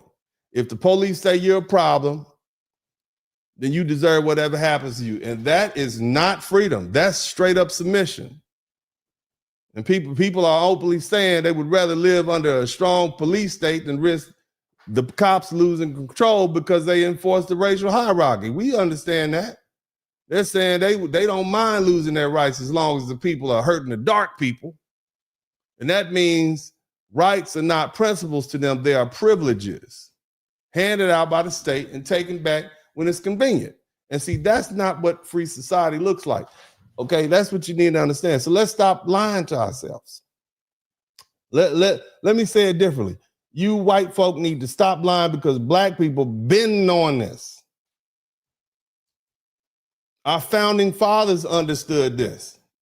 And if they could see us right now, they would be disgusted. Look, black folk, as flawed as the founding fathers were, they had the sense enough to come up with a document and said all the idiots that follow behind us have to adhere to this. So thank God for that. And it's because of those documents that we're not subject to the whim of the current group of people in charge. Thank God for the Constitution, because these people have lost their mind. They have no principles. They say and do whatever they want to do. Can you imagine what the Supreme Court would be doing if they were just making the law up as they go along? Supreme Court is like a middle school girl. They just go along with whatever's popular coming from the president. Whatever your leanings are, you clearly know that some wild stuff going on in the judiciary right now. But here's the thing. The same men who fought a war because Britain or their soldiers were enforced laws with guns, they warned us over and over again that state power is dangerous. You understand? They let us know standing armies and unchecked enforcement would destroy liberty. They literally wrote it in the Constitution because they were afraid of exactly this kind of thinking that we see happening now. Benjamin Franklin, he warned us. You see, he basically said, give up liberty for security and you deserve neither. I think his quote was, those who would give up essential liberty to purchase a little temporary safety deserve neither. You see? Deserve neither liberty nor safety. And this is one of the most famous warnings from old Ben about trading freedom for security. And it directly applies to the idea of giving up your individual rights in exchange for police power or state power. What Franklin was saying is simple. If you give up freedoms to feel safe for a little while, you end up with neither one. You don't get freedom or safety. James Madison, he warned about the danger of concentrated power. Wherever the real power wherever the real power in government lies, there's danger of oppression. You understand? And these two men were both, they understood. They understood that the government needed to be kept in check. The founders wanted to limit state power, not expand it. You understand? They didn't trust the government. They didn't trust the police. They didn't trust authority. If they saw Americans today cheering for the police and throwing away their rights, they would say they wasted their time and energy and resources during the revolution. That's what they would say. That's what they would say based on what we know. So when Americans today say they support police power, even if it means sacrificing their individual rights, that directly contradicts what many of the founders argue. They believe that that a government strong enough to protect you is also strong enough to take everything from you. And that's why they built limits into the system and warned against giving up liberty for the promise of security. Look, Back to Blue has beaten the Constitution in the minds of many Americans. You all think the opposite of the founders. You think it's unpatriotic not to support government or police authority, even if you can see for you with your own eyes that they overstepping their bounds. You understand? People are okay with that because they believe in the violence will never turn on them. And obviously that's a lie. It's an illusion, isn't it? You've seen it happen today, but history also talks about that. Now, I got another video I want to share with you all, and I hope I don't get demonetized for this. Some of you all know this gentleman. I'm sure you do, okay? You got a lot of people chiming in, and one of the loudest voices is Nick Fuentes. Nick Fuentes has decided to speak on behalf of the far right, or the way out right. I don't know how he would be categorized. And whatever you think about this young man, he's clearly speaking for a strong contingent of people that have some strong feelings. Okay, and I find his position quite interesting, and we'll break that down a little bit. Serious. But you know, the thing is, he's decided he's chosen the government control over the Second Amendment. And this is especially interesting. I want you to understand something, okay? Now, Nick Fuentes, as the name denotes, clearly is not what we would call the typical American. It's not Smith, it's not Johnson, it's not Brown, it's not Stanworth. Nick Fuentes, in fact, is Italian and Mexican, and neither one of those groups have been treated well in this country. The Italians, and I've shared this information before, when they got to New Orleans, the Italians represent the group of people who hold the record for the largest group of people lynched in Louisiana at one time.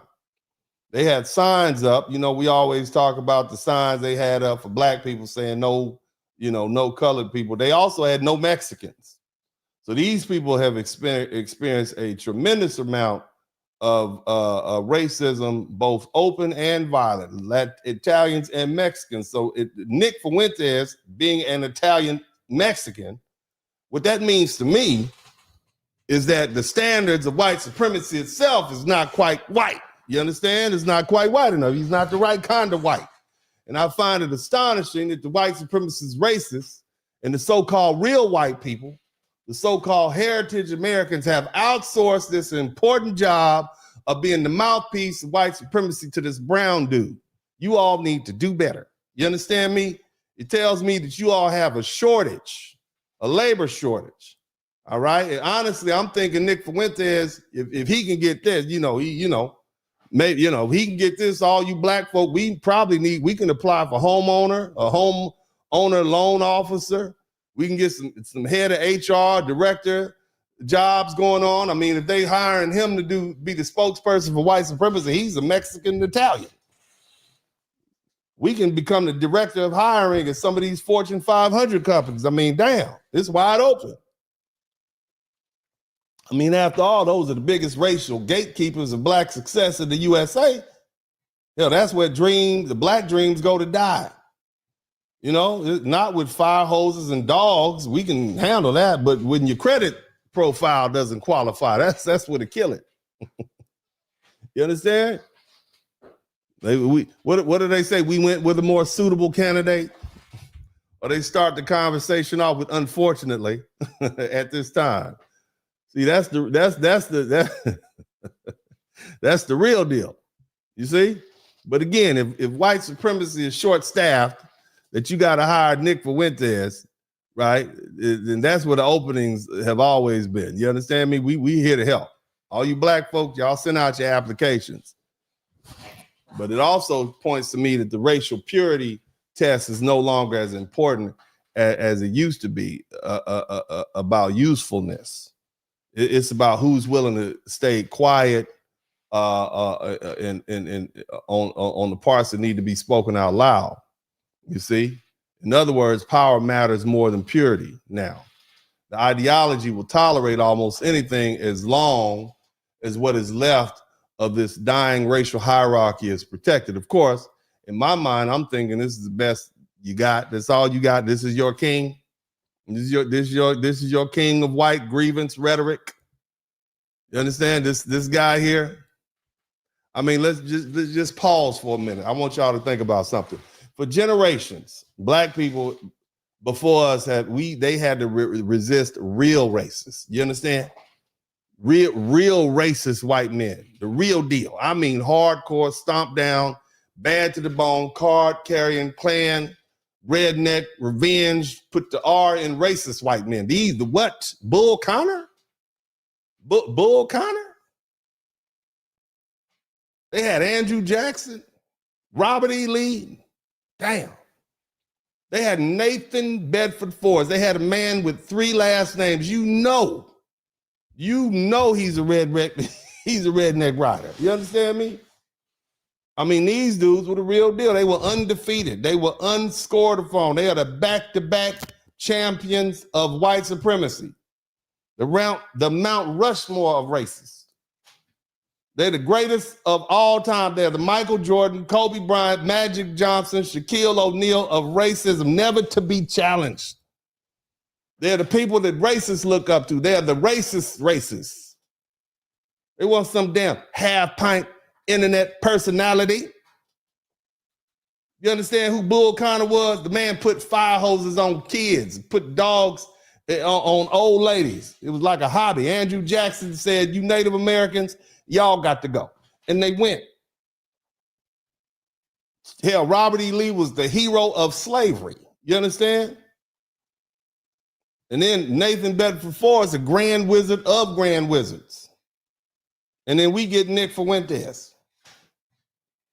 Compare this guy, these keyboard gangsters, compare them to what our ancestors had to do. Nick Fuentes, when you compare him to them, that he's like a newborn baby with a pacifier in his mouth, wearing a Black Panther t-shirt with his fist in the air.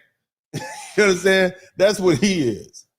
But nevertheless, this is what we have to work with. So let's listen to what this young chap has to say. Y'all hit the #1 button if you can hear it clearly. Somebody, fair use. Go ahead, Nick. Let's listen to Nick. He is not a hero. He is not a martyr. He is not a patriot. As a matter of fact, he shouldn't even be considered a citizen. Fuck this guy. And I don't care that he died. 100%. Now he's talking about Alex Peretti. Okay, you would think he's talking about some black dude. You think he is talking about I don't know, George Floyd or somebody, but damn, let's keep listening. Justified. Good riddance. Bye. One less piece of shit in the world. Damn, that's how he's talking about a white man, sir.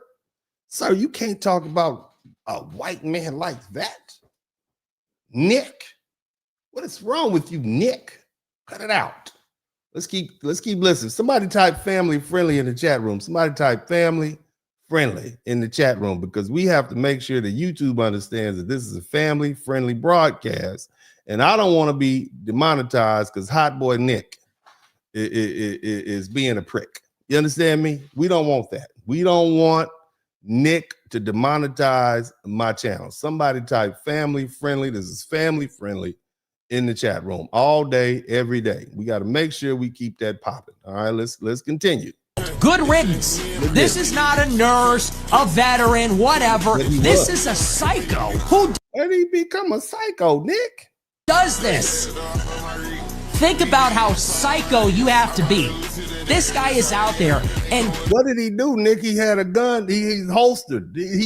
So that means everybody in Texas is a psycho. He's a psycho just because he got that iron with him, Nick. What's wrong with you, Nick? Do better. Can barely contain himself. There is no restraint. This is not normal. This is not normal. Really, Nick? This is a white man being with his firearm. He's went through the process. He filled out the applications. How dare you say he's not normal, Nick? Cut it out, Nick. Okay, let's keep listening. Normal person does this. You want to go to a protest? Knock yourself out. You want to get bundled up in your parka. You want to go and bring your... I mean, they had protests. There's lots of places that people go to with their firearms. I've seen this stuff on the internet. We see it happening all the time. It's nothing. This is America, Nick. What are you talking about? Let's keep listening. Y'all make sure y'all subscribe to the channel if you hadn't already. Let's keep going. Coffee and hold up a sign. You want to go with a friend and make your voice heard. God bless you, honestly. That is your First Amendment right. To speech, to assembly. We do live in a free society. Hey, God bless you. But you want to go in daylight on a weekend or a normal day. You want to stand in a public place with your coat on. I do. And make your case. That is your prerogative. This is completely different. What did he do, Nick? He didn't do nothing, Nick. Let's keep going. You have people going about their lives and in private, in conversations with co-workers and family and friends, they might not agree with what is happening. Some of them might feel very strongly, and Nick has a new mustache here. This mustache is like the Invincibles. Is that what it's got? Have y'all heard about that little online cartoon, The Invincible? You got that Invincible mustache going on. You guys know what the Invincibles are? Commit themselves to activism. Maybe they bring a box of Dunkin' Donuts to the protest. Maybe they make a sign. Maybe they don't eat donuts, Nick. Have you ever considered that? Maybe they have a sugar allergy or something like that. You know, let's not be so pushy. And they go to the demonstration. Again, I don't agree with it. God bless you. This is somebody who is clearly on a mission. He is out there to confront law enforcement with his camera, sir, respectfully. Operatives. You know, that's different. It is one thing to go in public and apply pressure to policymakers. Yeah, that's right. He has a Viltrumite mustache. Nick has that Viltrumite mustache. And voters, in a democracy, we have a representative form of government, and we have elections. So if you want to go out in a public place that is owned by the people, and you want to get your message out to prospective voters or to the representatives of the voters, again, that is how we do things in the country. Yeah, you know, but this guy is chasing law enforcement agents. Law enforcement is not elected. The police, he was chasing the police. So anyway, but let's keep going. They're not representatives. But they are state actors, Nick. They don't have to be represented. Not everybody who works for the state or represents the state is elected. Some people are appointed, some people are hired. Okay, like the people at the driver's license facilities. Okay, Nick. These are people that have a job. Clearly. These are people that have a job. They're public servants. They're working for the elected officials. And they are involved every day in life or death situations. Why do you think they carry guns? Because they are getting, in some cases, into violent altercations, physical altercations that could lead to death or serious bodily harm. They shouldn't use them on citizens who are not presenting any imminent threat to them. And if they're afraid, if they're that afraid of people with guns, then they probably don't need to be a police officer, because there are more guns in the United States than there are people, Nick. So you have a guy who he's not going to a protest. He's not a demonstrator. He is a terrorist. Oh my God, that's harsh. You used the T word. Somebody type T word in the chat room. Look, fam, I have taken the opportunity to really think about what Nick says, because again, like I said, whether you agree with this young man or not, he represents a large swath of people who feel that way. Okay. So, you know, now with that context in mind, we're going to just kind of assess what he said line by line, and you can go back and look at what he says, but I kind of highlighted some major points. You know, because what he says he's doing and what he's doing and what he's actually doing are different. Because see, this isn't just anger or opinion, it's strategy. It's about stripping Alex of any sympathy, He goes about the process of trying to strip his citizenship away, making the state violence feel reasonable or necessary. Okay, so we need to slow down and kind of break this thing apart. All right. Nick Fuentes is not just reacting emotionally. Shout out to Dre Harden. I mean, he's not just reacting emotionally to a police killing. He's performing a very specific political function. He's repairing a broken hierarchy. And to do that, he has to take a white, educated, lawful, gun-owning American and strip him of the very status that normally protects people like him. And this matters because in the American imagination, whiteness, specifically white maleness, is default Americanness. I mean, hell, a white man is presumed innocent. His motives are interpreted generously. His mistakes are individualized, not moralized. And when a white man is killed on video by cops, federal cops, then the system is not supposed to look like that. It creates a psychological crisis. So, one of the first things Nick Fuentes said, when you really look at that, he says, I've seen enough. Okay. Not a hero, not a martyr, not a patriot. Shouldn't even be considered a citizen. This is what he said. Think about this. See, that's not commentary. That's banishment language. See, before Fuentes even argues the facts, the law, or the context, he excommunicates Alex Peretti, the victim, from any moral or national community. And once someone is framed as not even a citizen, then guess what? In your mind, the constitutional protections become emotionally optional. Due process becomes a nuisance, and it stops mattering. And see, this is the gateway back to the blue absolutism. And once the victim is declared outside the community, and guess what? State violence against him it no longer requires justification. See, Black Americans recognize this immediately, don't we? You see this happen to our people all the time when they get shot. This is the same script we've seen applied to our people for decades. But see, now it's being applied to a white man, right? So Black folk, this is not something we haven't seen before. We are shocked that they are giving this white man the Black treatment. Somebody typed the Black treatment in the chat room.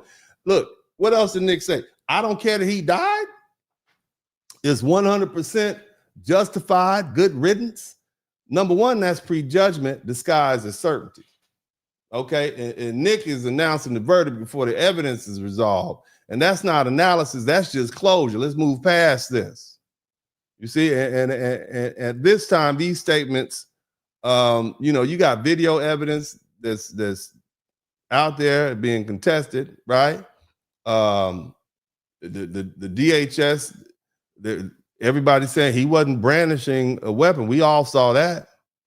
But hell, Fuentes is trying to end the conversation before it can destabilize the police authority. And the message to his audience is simple: don't rewatch the video, don't ask questions, don't reconsider. The system the system has spoken. You see, and what else did he say? I mean, think about the stuff he's asking us to believe. He said this is not a nurse. Clearly, he was a nurse, but he said this is not a nurse. This is a psycho. He said, not a normal person, or no normal person does this. And see, that is identity erasure and pathologizing. Nurse matters, educated matters, employed, those things matters. It's credentialed. Those are people, you hear those things about a person, you have sympathy for them in American culture, especially when it's a white man. Okay. And Fuentes has to delete those things and replace them with psycho. You understand? This is psychological warfare. When the video evidence is strong and it shows that the cops were wrong, you got to sever that empathy. Now, here's something I found mighty peculiar. calling the man not normal. What does that mean? Somebody type not normal in the chat room.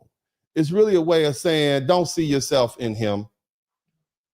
Because the moment a white conservative thinks that could be me, the whole entire back to blue, no matter who ideology, it starts to develop a wobble. Black people know this move. It's the same pivot used after police killing shift from what the police did to what was wrong with the victim, Trayvon Martin, Philando Castile. Come on, name the rest of them, family. Just put them in the chat room. You see?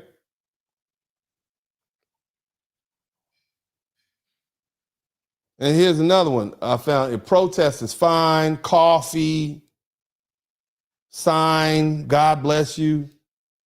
All that sounds tolerant, but it's not. Fuentes is narrowing the definition of what legitimate protest is, right? Protest is allowed only if it never touches power, never interrupts the cops, never makes the police uncomfortable, coffee, signs, daylight, weekends. Anything beyond that, filming the police, observing the cops, helping someone push to the ground, oh, that's abnormal. And see, there's also a deeper, more political / partisan trick. In right-wing culture, protest is often coded as liberal. And so by leaning into these imaginary signs of coffee, that Starbucks, Seattle, California, what Nick is trying to he's trying to move his audience toward this conclusion. This isn't one of us. And that's crucial because the victim was also a licensed concealed carry. Think about that. That's a signal that's what normally aligns you with a conservative identity. And Fuentes needs to override that with a stronger tribal marker. You see what I'm saying? And the other thing I found interesting that he said he's on a mission to confront law enforcement. He's a terrorist. See, that's a last resort override. Terrorist is not, it's like calling a black person a thug or a criminal. Terrorist is not a description here, it's a permission slip. Once that label is set upon you, then the audience doesn't ask the question, was he disarmed? Was the lethal force necessary? Why not just arrest him? Why did they shoot him so many times? What do they call George Floyd? Oh, he was a drug addict. Oh, okay. Dangerous. See, that whole thing of terrorists, it ends proportionality. It converts a lawful concealed carry armed white man killed by federal overreach into a threat that needed to be neutralized. It's the same machinery historically used against black people. They called us gangbangers. They call us thugs. They made us out of somebody type super predator in the chat room. And now it's adapted to preserve police supremacy and violence against a white man. And the only reason we getting so much backlash is because this is relatively new. Now, there was a time white folks getting killed all the time back in the old West days, and you always had Italian mobsters and gangsters getting killed by the police, but this is new. You see?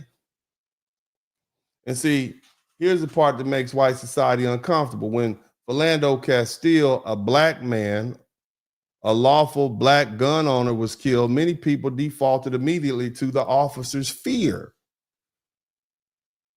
Gun plus blackness was enough. The system didn't have to work that hard. But see, with Alex Peretti, that reflex doesn't activate. Gun plus whiteness should trigger rights, innocence, benefit of the doubt. So Fuentes has to manufacture fear. He has to import that old racial architecture and paste it onto a white body using words like psycho, abnormal, mission, terrorist. And this blueprint is coming home. It reveals the truth that black people have known all the time. Americanness is conditional. Your whiteness protects you only as long as you align with enforcement and hierarchy. And the moment you stand in opposition to the police, even a white man can be stripped of his citizenship with rhetoric. And see, in the arguments that I'm making, Nick Fuentes, it helps accidentally because it demonstrates in real time the true priority at stake. What they're trying to do, preserve police, federal enforcement legitimacy, maintain that racial hierarchy. Don't worry about these rights. You know? And he's willing to discard any sympathy for a white male lawful gun owner. Think about that. All to protect the sanctity of law enforcement.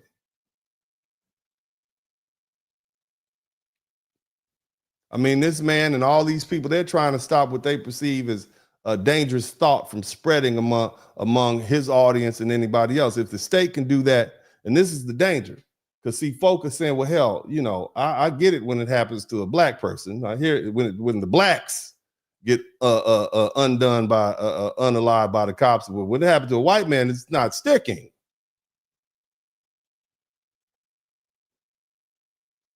You see? So he solves that in ideology, basically by saying the victim is not us. And that's how you strip a white man of his Americanness. But here's the thing that I find interesting. Very interesting. And we're not going to be here too long tonight. I have some things to do. And so I'm not going to hold y'all all night, but I want to kind of land this plane and bring this home. Okay. And again, I promise you guys I won't be here too long. But I want to kind of get this out the way. And I wanted to do this broadcast before next week. So many other things I want to talk about. Things are just happening back to back. It's so much stuff going on, man. Every time I look up, something new, man. It's crazy. But are you guys learning something? Are you learning something? If you're learning something, let me know. If you're learning something, then I should earn something. But at this particular juncture, I need you all to make sure you hit the number 1 button. No, hell with the number 1 button. Make sure you subscribe to the channel and help me get to 200,000. Now, again, let's be clear about what this moment has exposed, because it stripped the mask off the system in real time. Okay, when everything was on the table, when a white, educated, lawful gun owner, an American, was shot on video, the system told us exactly what it values in order. And here's the hierarchy. Number 1, control. Not justice, not truth, control. The system's first and highest need is to preserve its authority, especially the authority of enforcement.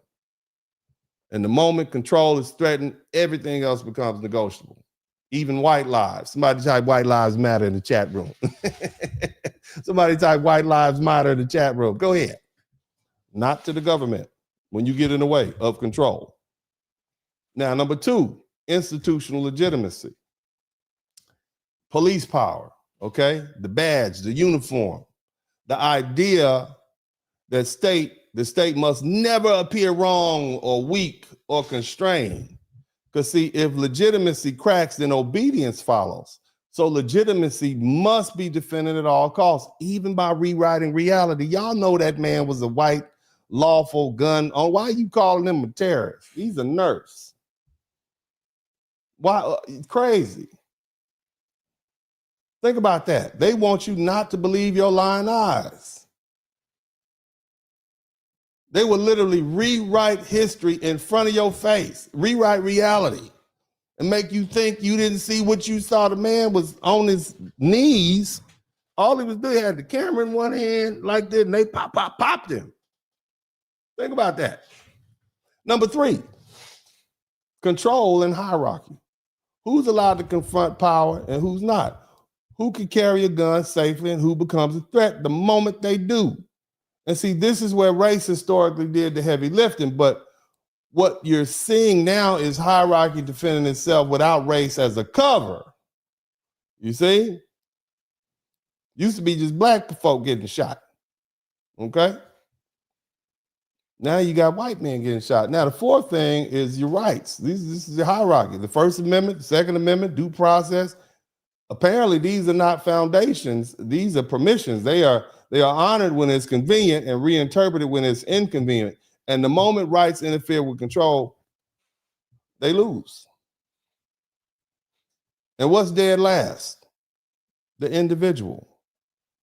Even when the individual is white, even when the individual is an educated white male, who's a licensed concealed carry. You understand? If the system is forced to choose between one person and its authority, the person's going to lose every time. What that tells you is simple. The system is system first, not people first. And it always has been. Whiteness has, look, let me explain something to you white folk. I want y'all to come in here because I've been telling you this for years. They don't care about you. Whiteness has never been a guarantee of protection. It has been a conditional membership card, valid only so as long as you don't interfere with enforcement and control. And the moment a white man steps out of alignment, films too closely, questions authority, intervenes on behalf of someone else, or stands in the wrong place, you get treated, you get that black treatment. Your Americanness gets revoked. And that's why you saw a white man get stripped of his identity in real time. He's not a citizen. He's not normal. He's not a nurse. He's not a demonstrator. He's a terrorist. That's not analysis. That's excommunication. So the question you all need to be asking yourself is who actually benefits from this system? It's not ordinary white folk. It's not gun owners. It's not working professionals. It's not, look, not even the ones who believe they're on the right side. The real beneficiaries is the political class, the security apparatus, the enforcement bureaucracy, corporations, the ones that rely on stability enforced by force. They benefit from predictability, from obedience, from a population trained to rationalize its own discipline. And who maintains the system? Hell, I mean, yeah, the police are the most invisible enforcer, but they're not the only ones. The system is also maintained by the commenters.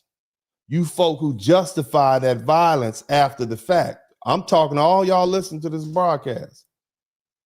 You influencers who strip this victim of his humanity. I'm talking about you all who've been saying that Alex Peretti deserved it. You all are the citizens who've abandoned principle for comfort, especially the people who say it couldn't happen to me. See, that sentence is the system's favorite lie. And who is the ultimate winner? The system itself. See, a system that can kill a lawful gun owner, especially a white man on camera, and still keep the public loyal is a system that has won. It has proven it can override race, rights, and even reality to preserve its own control. Look, white folk, I want you white folk to listen to me. I know you don't have, I'm your black friend for tonight. I want you white people to listen to me. Listen. See, this is the part white people don't like to hear. But it's the truth, and it's overdue. Y'all listening? Somebody type W in the chat room. White people, I want you to listen. If you're poor, if you're working class, you're barely hanging on, then you need to understand that you're expendable. They don't like you either. Don't comfort yourself by thinking that the wealth saves you either, because unless you are rich enough to fight back, rich enough to insulate yourself completely, rich enough to control your environment, then you are still vulnerable. Even billionaires aren't untouchable unless they remain useful. Hell, we all understand the only reason someone like Epstein got all those endless slaps on his wrist for years, it wasn't morality, it was leverage. He had that file. You understand what I'm saying? He had that book. The moment he became more trouble than he was worth, he accidentally, apparently unalived himself on purpose by mistake while being housed in the federal correctional facility in Brooklyn somewhere. That's how that works. But here's the bigger lesson, white people. And this has never really been about race. Race is a cover story. And I know it's a lot of people that talk about race, and they do that for you. They make you feel that race is important. See, the real game is control. Somebody type control. Control is the goal. Bars. Race, the distraction that keeps you from seeing the machinery. You were told that you had more rights than those black people. And that made you feel good, didn't it? If we can convince the lowest of white men that he's better than the best of black people, we'll have control of them forever. I know he didn't say it exactly like that, but that's what he meant. But see, here's the thing. What you really had was privileges.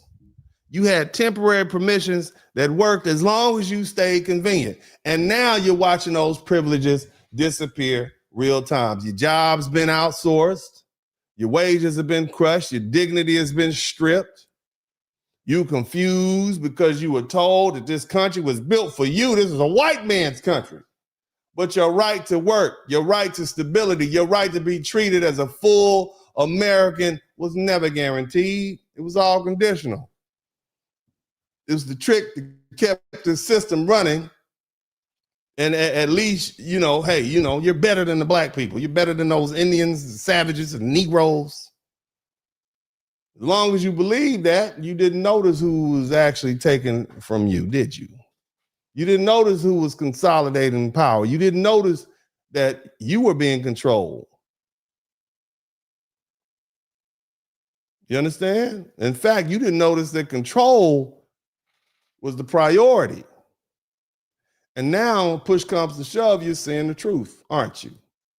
Even if you're white, even if you're male, even if you're a natural born American citizen, control matters more than you. You're not protected, you're managed. And see, here's the thing about it. We can trace this all the way back to before the country existed. Bacon's Rebellion happened in 1676.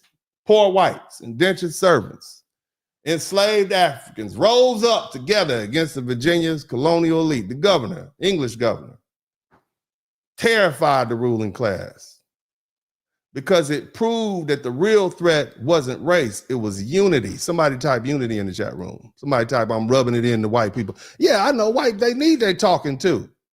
We need to talk to these white people and get their mind right. They losing it. They don't know how to deal with this black treatment. God damn it.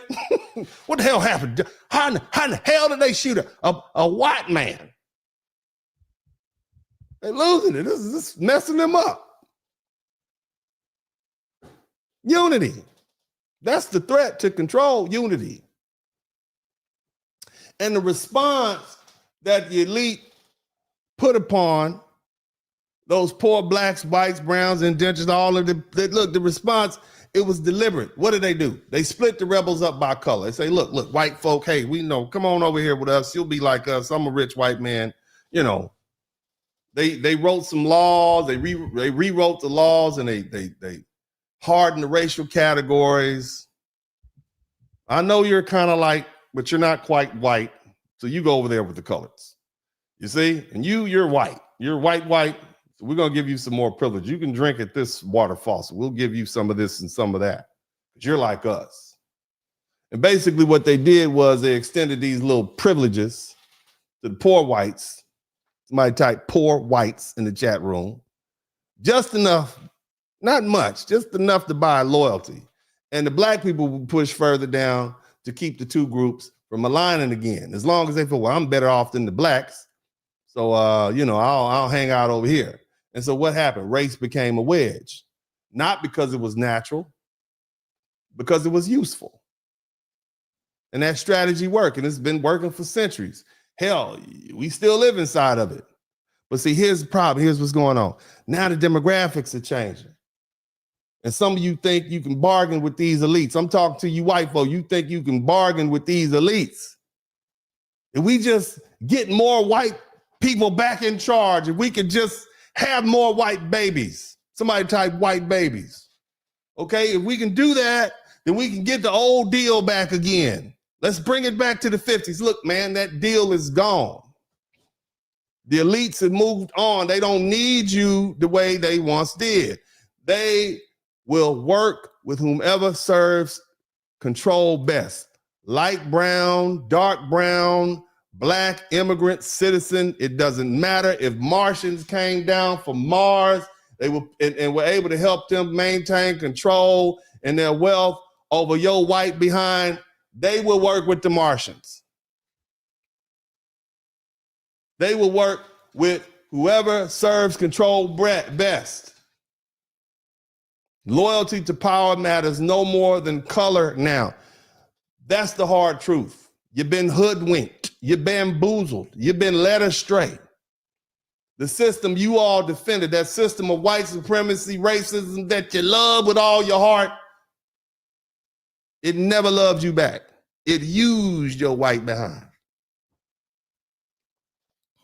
And now that you're useless, it's perfectly willing to move on because control, not race, not rights, not people, has always been the point. You see, so now you got a lot of delusional white folk who think they can do something about this. Think again. What you're seeing isn't a one-off. What happened to Alex Peretti in Minneapolis shows you exactly what happens to your white privilege when it interferes with system-wide control. The very same police apparatus that you counted on to maintain this white supremacist racial hierarchy will turn on you just as quickly when you become inconvenient. That's the deal you made.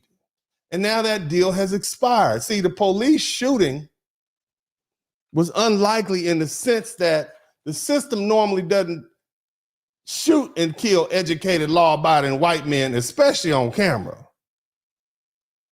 And many assume these cops, these federal agents, who are meant to serve and protect, who have been used for decades to enforce this racial social hierarchy, would treat someone like him differently, right? What this showed to me, and what it should show you, is that control is more important even than a white man who fits the profile of the most privileged class. And I know you all don't believe you're privileged, but you are. You understand? He can be treated the same harsh treatment as the blacks have historically been treated under. Same enforcement operations. Basically, a hatch was open, okay, and it revealed the system and the real interior workings. So white folk, people, they losing their minds because this challenges, what it does is it breaks these old assumptions. And some people are, some people are permanently safe, and some people aren't, simply because of the color of their skin, their education, or their lawful behavior. And these reactions that you see, they're frantic because people are trying to protect their worldview, not because they're honestly engaging what the videos show. They want the story to fit that old narrative that race plus law enforcement equals predictable results. But now that pattern has been broken on camera. A white man dies. You see? And people are reacting as if it's normal or justified, and it's forcing other people to grapple with something that they weren't prepared for. The system does not guarantee safety for anyone who becomes inconvenient to the enforcement of power and control. And see, that's why so many comments are contradictory. People are desperate. I'm not talking to you black people. I'm not talking to y'all. I'm talking to white people. This don't happen to them. This is not a white people problem. Again, getting shot by the police is not a white people problem, and it never has been. And see? They're trying to say he wasn't American, so his rights don't apply. He attacked a federal agent, so it was justified. He wasn't truly white. Some people are probably calling him off-white. He was Middle East or something somewhere. See? Because they want to feel like there's no change in that system that they've relied upon. Oh, he was a terrorist. He was a lunatic. The man was a highly educated, stable man. That doesn't make sense, but they're saying it. They need to label him something so they can sleep at night. And see, they do this because admitting what really happened, that the system treated him harshly, even though he fit the many privilege categories, would mean admitting what you're trying to highlight. You see? What we're trying to do here. And that is that the system prioritizes controls over right. And it's going to turn on anyone who's disobedient.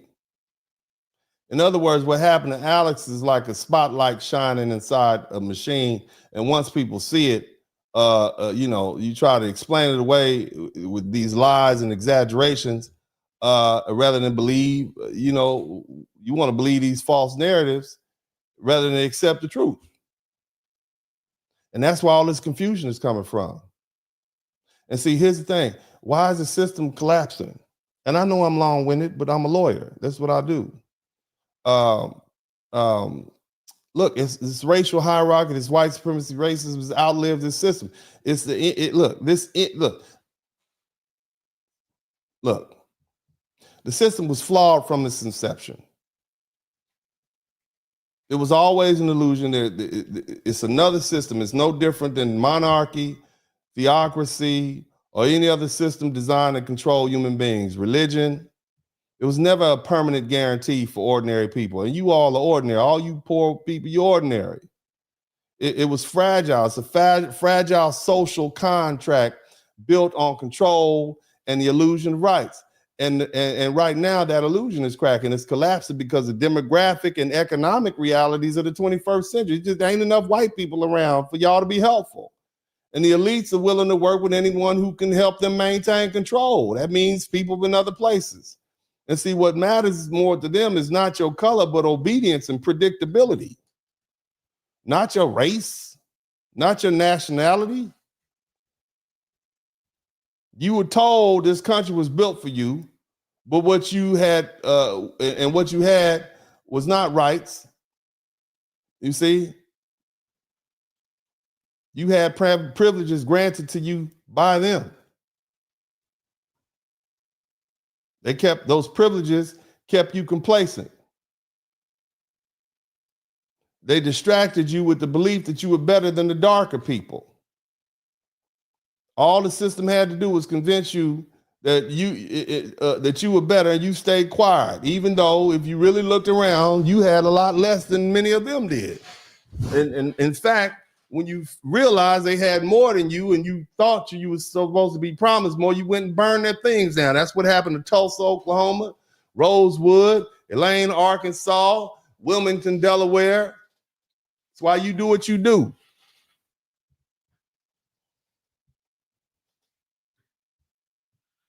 But the truth is, everybody is struggling. Everybody's behind on bills. Nobody's life is as we thought we were promised. But see, now the distraction is gone. You're learning how hard things are. Matter of fact, you're learning that you weren't protected and that you've been managed. The system you defended does not love you. It does not prefer you simply because of the color of your skin. It simply used you white folk to enforce control. You were the farm team. You were the B League. Every time they needed new bodies, they called you up. Come join the police force. Come join the military. And many of you believe that you know at some point you would be able to become a billionaire, join the elite class, marry a princess from Monaco, right? That's a pipe dream they sold you.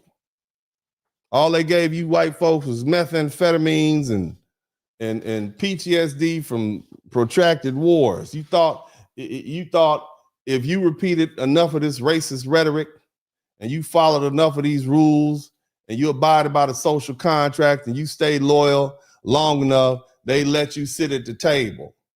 And they never were. They gave you a rule book that said, that would lead you to the American dream. Just go to job and go and get the education, and we'll issue you a wife, and you'll have 3 kids and 2 cats and a dog. and a Mitsubishi station wagon. You'll live happily ever after.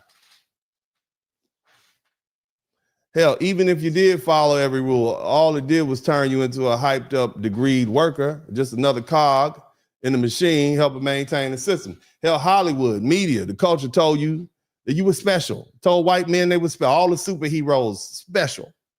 Hell, it's so bad now they did a study and said that white folk have a fit when black people appear in the fantasy stories, you know? Like futuristic stuff, white, oh my God, it messes their mind up. You see? See, Hollywood told them they were better. And that lie kept you complacent. And in the end, it was an illusion. And once you were no longer necessary for maintaining control, the system moved on. And that's what you see happening now. And see, that's why folk are scrambling now, trying to explain what happened. And this is why it's important to have this conversation. Now, you know,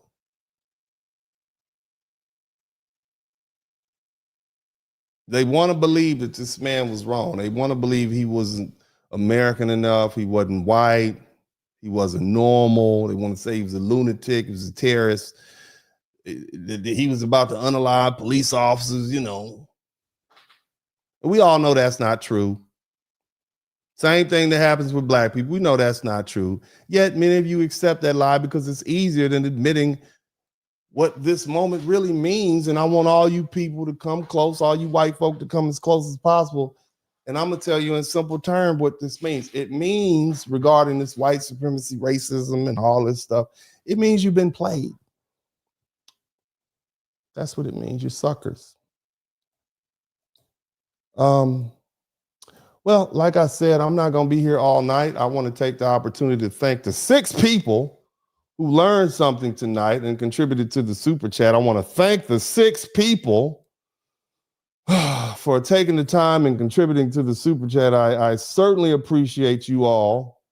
You know, learning, you 6 people. I guess you're the only people who learned something, because of course, the only people I asked to contribute to the super chat are people who learned something. I'm sure the rest of you didn't learn anything. Y'all knew this already, I'm sure.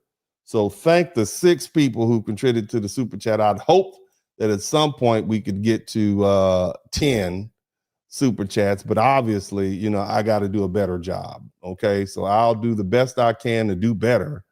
But clearly, since you all aren't going to contribute to the super chat, let me remind you that I'm an attorney and I practice law, and I would appreciate it if you would contribute to my real job, because clearly I can't do this as a profession. Hit me up at 713-229-0770 if you've been involved in a motor vehicle accident. I'll be more than happy to help you. And if I can't, then I'll be more than happy to send you off to someone who can. Don't call me for, what is it called? No family law, no contracts, none of that. Just, you know, call me if you've been involved in a car accident. The other thing is we are marching steadily towards 100,000. I need you all to make sure, even if you didn't learn anything, make sure you please subscribe to the channel. We are only about 200 people away from getting the next 1,000. I think we'll be at 92,000 if you good folks will just subscribe to the channel. I certainly would appreciate that. I certainly would appreciate that. In addition, hit the like button, man. Let's get it crack-a-lating. You know what I mean? Let's do that. I would certainly appreciate that. And you know, gosh, you know, this is fun. You know, I like tackling these really tough. This is hard stuff. This is not easy. I've been dealing with this for about a week. I wanted to kind of put things in context, and I really appreciate everybody for your patience on this Friday evening. I have somewhere to be at 7. I'm clearly going to be late. Okay, I'm clearly going to be late. Somebody asked me if I have a Cash App. I'll put that on the bottom of the screen. But I wanted to make sure I got this out because this is important. You know, I always tell folk, hey, man, you know, let's just talk about the facts. You know, Americans, we don't have anywhere else to go. We might as well get along with each other. That's black, white, You know, I tell heritage Americans, foundational Black Americans, you know, that's kind of like the equivalent of heritage Americans. You know, nobody else wants us. They don't want us in Europe, and the Africans don't like us either. Not like that. They'll come take our money, you know, and I'm not talking across the board. I'm just saying, generally speaking, this is our country. We need to make it the best we can. And so, you know, let's try to make it livable. But I don't think it's Black Americans and white Americans who have the issue, especially foundational Black Americans and white Americans who've been here for a while. We have an understanding. You know, we generally respect each other's boundaries, and you know, we fought together, we bled together. Oftentimes, we eat together, we grow up together, we have the same culture, we worship in the same way. You know, we speak the same language. You have the same experiences. It makes no sense for us to continue with this political divide and this racial divide. Let's just have an understanding. Okay. Let's get back. Let's find peace in our country. We have enough enemies, all right, around the world. But anyway, family, I want to give a big shout out to the folks who contribute to the Cash App. My gosh, big shout out to Herbert Addison. Also, thank you, Robert Williamson. He said, for the Barbara Jordan movie, thank you so much, brother. We're going to have that. We're going to hold that in February. Have a special showing before it goes on PBS. Thank you so much. I appreciate you for the Cash App. Also, wow, okay, great. I'm glad more people learn, okay, because I was thinking only 6 people learned anything, and it's like, my God, it's been a big waste of time. We got 18 super chats. I feel better about the lesson. I mean, like, maybe I should dumb it down and talk about, you know, Taylor Swift or something, the latest rapper. We've got 19 super chats. Let's see if we can get to 20 before we finish. WP aren't just mad that we ain't outside. Yeah, we are not outside. We are resting. Fire for effect. Thank you for the super sticker. Malfunctioning white. They are tripping. They are learning. They get a wake-up call. They are getting a Black people wake-up call. Shout out to Dre Harden, Kent State University. Good looking out. Dre Harden also, he's arguing just doing their job. Nuremberg, thank you. That's exactly right. Somalis protesting for old boy, huh? Yeah, they are. That's wow. Captain Obvious, thank you for the $5. Also, Mark the Freelancer, learned something. Good looking out for you, sir. Alonzo Dunn, 1677, learn in the end. Thank you so much, brother, for the $10. Byron Jordan, thank you for the $2 super sticker. The Black Toxic Masculinist, thank you, sir. Appreciate you. Also, Boss Dog, thank you for the $9.99. And Win Samuel, thank you for the super sticker. Oh, big shout out to the Rough Pasher, 7549. Thank you for the $49.99 super chat. Also, a King Call Henry, thank you for the $2. And oh my goodness, Namaya, I'm not gonna say that. I'm gonna call you Phoenix. Thank you, Phoenix Rose. I appreciate you for the $5 super sticker. And also Nasi, here you go again. Nanette.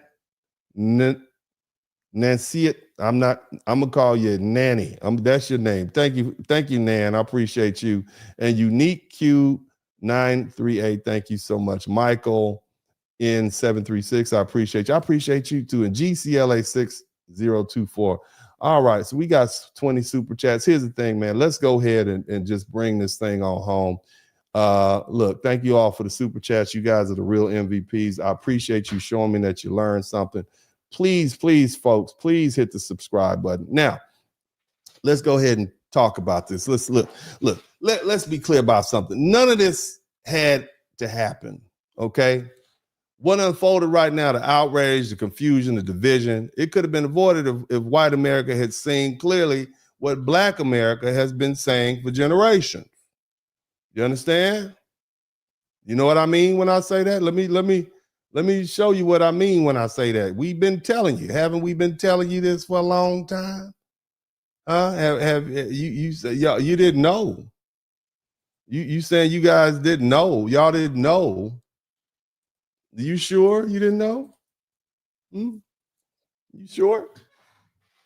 Absolutely sure that you didn't know? Y'all sure you didn't know? Remember this guy? You guys remember that guy? I remember him. Y'all drummed him out of his profession. What you're watching play out right now in real time in the killing of Alex Peretti, a 37-year-old white U.S. citizen with a concealed carry, no criminal history, shot by the federal police in Minneapolis in broad daylight. It exposes deeper truth about power, race, justice in this country. Peretti was killed during this immigration raid, and the video shows that he had been disarmed. He had been pepper sprayed also. Was he really harmed? I mean, was he really going to cause anybody harm with all that pepper spray in his eyes? You see?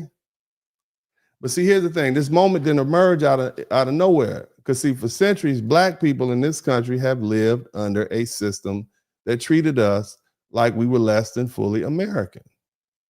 Hasn't it? Even when we paid taxes.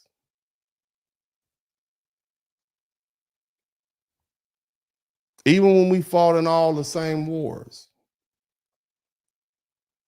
Bled under the same flag. We were enslaved without rights. We were free without protection. We were segregated under the law, denied the vote, disarmed, policed as suspects, and dehumanized as less worthy of justice. We have been killed by law enforcement, and the nation often looked the other way.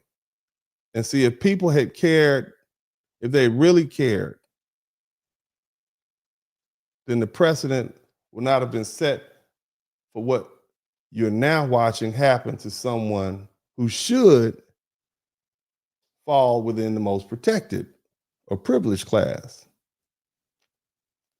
Every time somebody said, well, you know, he shouldn't have, or maybe he was asking for it, you're laying the groundwork for this particular moment. So your privilege was never a right. It was conditional. It was a permission slip. It was handed out by a system that rewarded obedience and punishment more than humanity and justice. If you exercise that privilege to uphold a system that treated other human beings as less than, well, don't make the mistake. You were the system. You were part of the social, economic, and political machinery that made these outcomes possible. Not all white people. Not blaming all white people. I'm not generalizing. Some of you all fought valiantly against it, but it was enough. Enough of y'all who defended the status quo. You cheered at the police. You voted for the over-enforcement and lack of accountability. You let the racial caste function as a means of distraction, a reason to look away from your own exploitation while turning your anger toward those who had less power. So let's not pretend you were innocent bystanders in all of this. When Black people were shot while fleeing, while even complying, while unarmed with their hands up, people said, well, he shouldn't have. Or if he had just listened, if he hadn't broke the law, that was the training for how the whole system operates. And it trained the nation to put law enforcement first and human beings last. It normalized brutality. It normalized excuses. And now when someone who looks like the ideal American citizen meets that same fate on video, the illusion cracks and people don't know what to do with themselves. And see, the reaction hasn't always been righteous. Y'all know that. People rush in to protect the law enforcement first, even when what happened is questionable. Other people go out of their way to deny a person's Americanness or minimize even their humanity or try to turn folk into a villain. Y'all turned a 12-year-old child named Tamir Rice into a villain. He was playing with a pop gun in the park. Because, see, admitting the truth would mean admitting that the system doesn't protect anyone's rights unconditional, not even yours. Dr. King said it plainly. Injustice everywhere is a threat to justice anywhere. And see, that wasn't a slogan. It was a warning. It was a warning that anytime one group of people could be treated as less than fully human, all of the other groups, all of the rest of us stand to lose the rights and our dignity and our safety. And see, that's not just politics. And that's not just a debate about policy.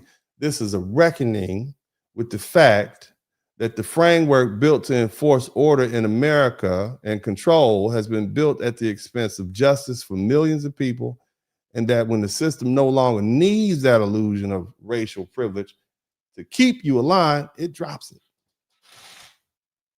Control has always mattered more than race or rights, and now you're seeing it in the open. And everything you're watching now, every protest, every denial, every frantic comment, it's a reflection of what the truth is. And none of this had to happen. None of it. But it did, because for too long, the warnings of Black people that we offered freely were ignored. We tried to tell you. We tried to make you understand. We made songs about it, videos, wrote books about it. And see, here's the thing. If our pain mattered, then this moment of reckoning wouldn't be so jarring now. But see, now it's not a warning anymore. Now the bill has come due. Now, here's the part. White people, come on to the front. Come on to the front, white people. Come on up in here. Come on up and sit with Uncle D for a minute. You need to hear this. I want you white people to breathe. Breathe, white people. Breathe. You're gonna be all right. Okay? Calm down. Go get your macchiato latte and sit down somewhere and get comfortable. The sky's not falling. What's happening is adjustment. Yes, you're gonna have to give up some of those things. You're gonna have to give some things back. You're not gonna need all that land. It's not enough of y'all anymore, okay? You're not gonna need to trademark the earth anymore. You're not going to need global political control. You don't need global finance. You don't need a global military. Okay? You're not going to be able to exert force all over the world and expect no consequences. The chapter is closing on that. But here's some good news. Somebody type hallelujah in the chat room. Here's some good news for you white folk. You're not being erased. Okay? You're being invited back to the human family.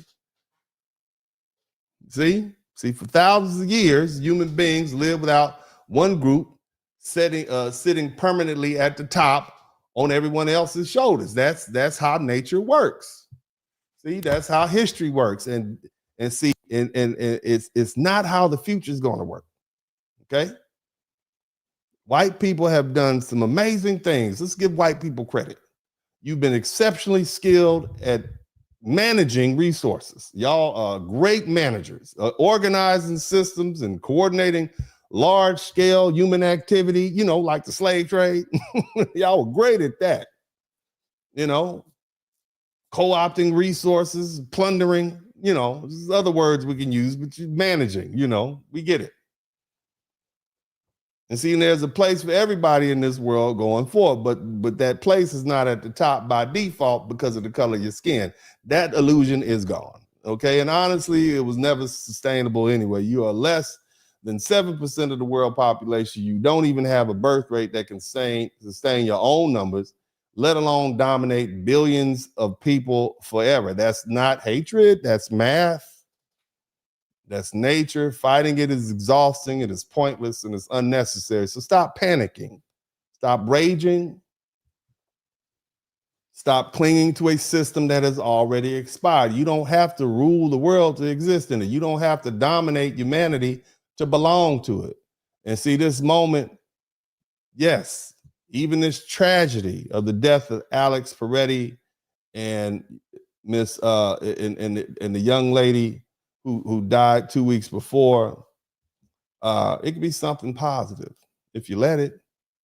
It can be a moment when we finally move forward as a human family instead of clinging to these artificial hierarchies that will always doom to collapse. Okay, and there will always be division. There will always be prejudice. But this system, this white supremacy, this global system, this organizing principle, it's finished. It was a belief in the span of human history, and it's over now. So y'all need to let it go. Y'all need to let it go. Stop fighting. Don't fight what can't be fought. Nature always wins. This has been a Spurling. I appreciate everybody. Thank you so much for your time you spent here with me today. Make sure y'all subscribe to the channel. And as always said this time, I'm out.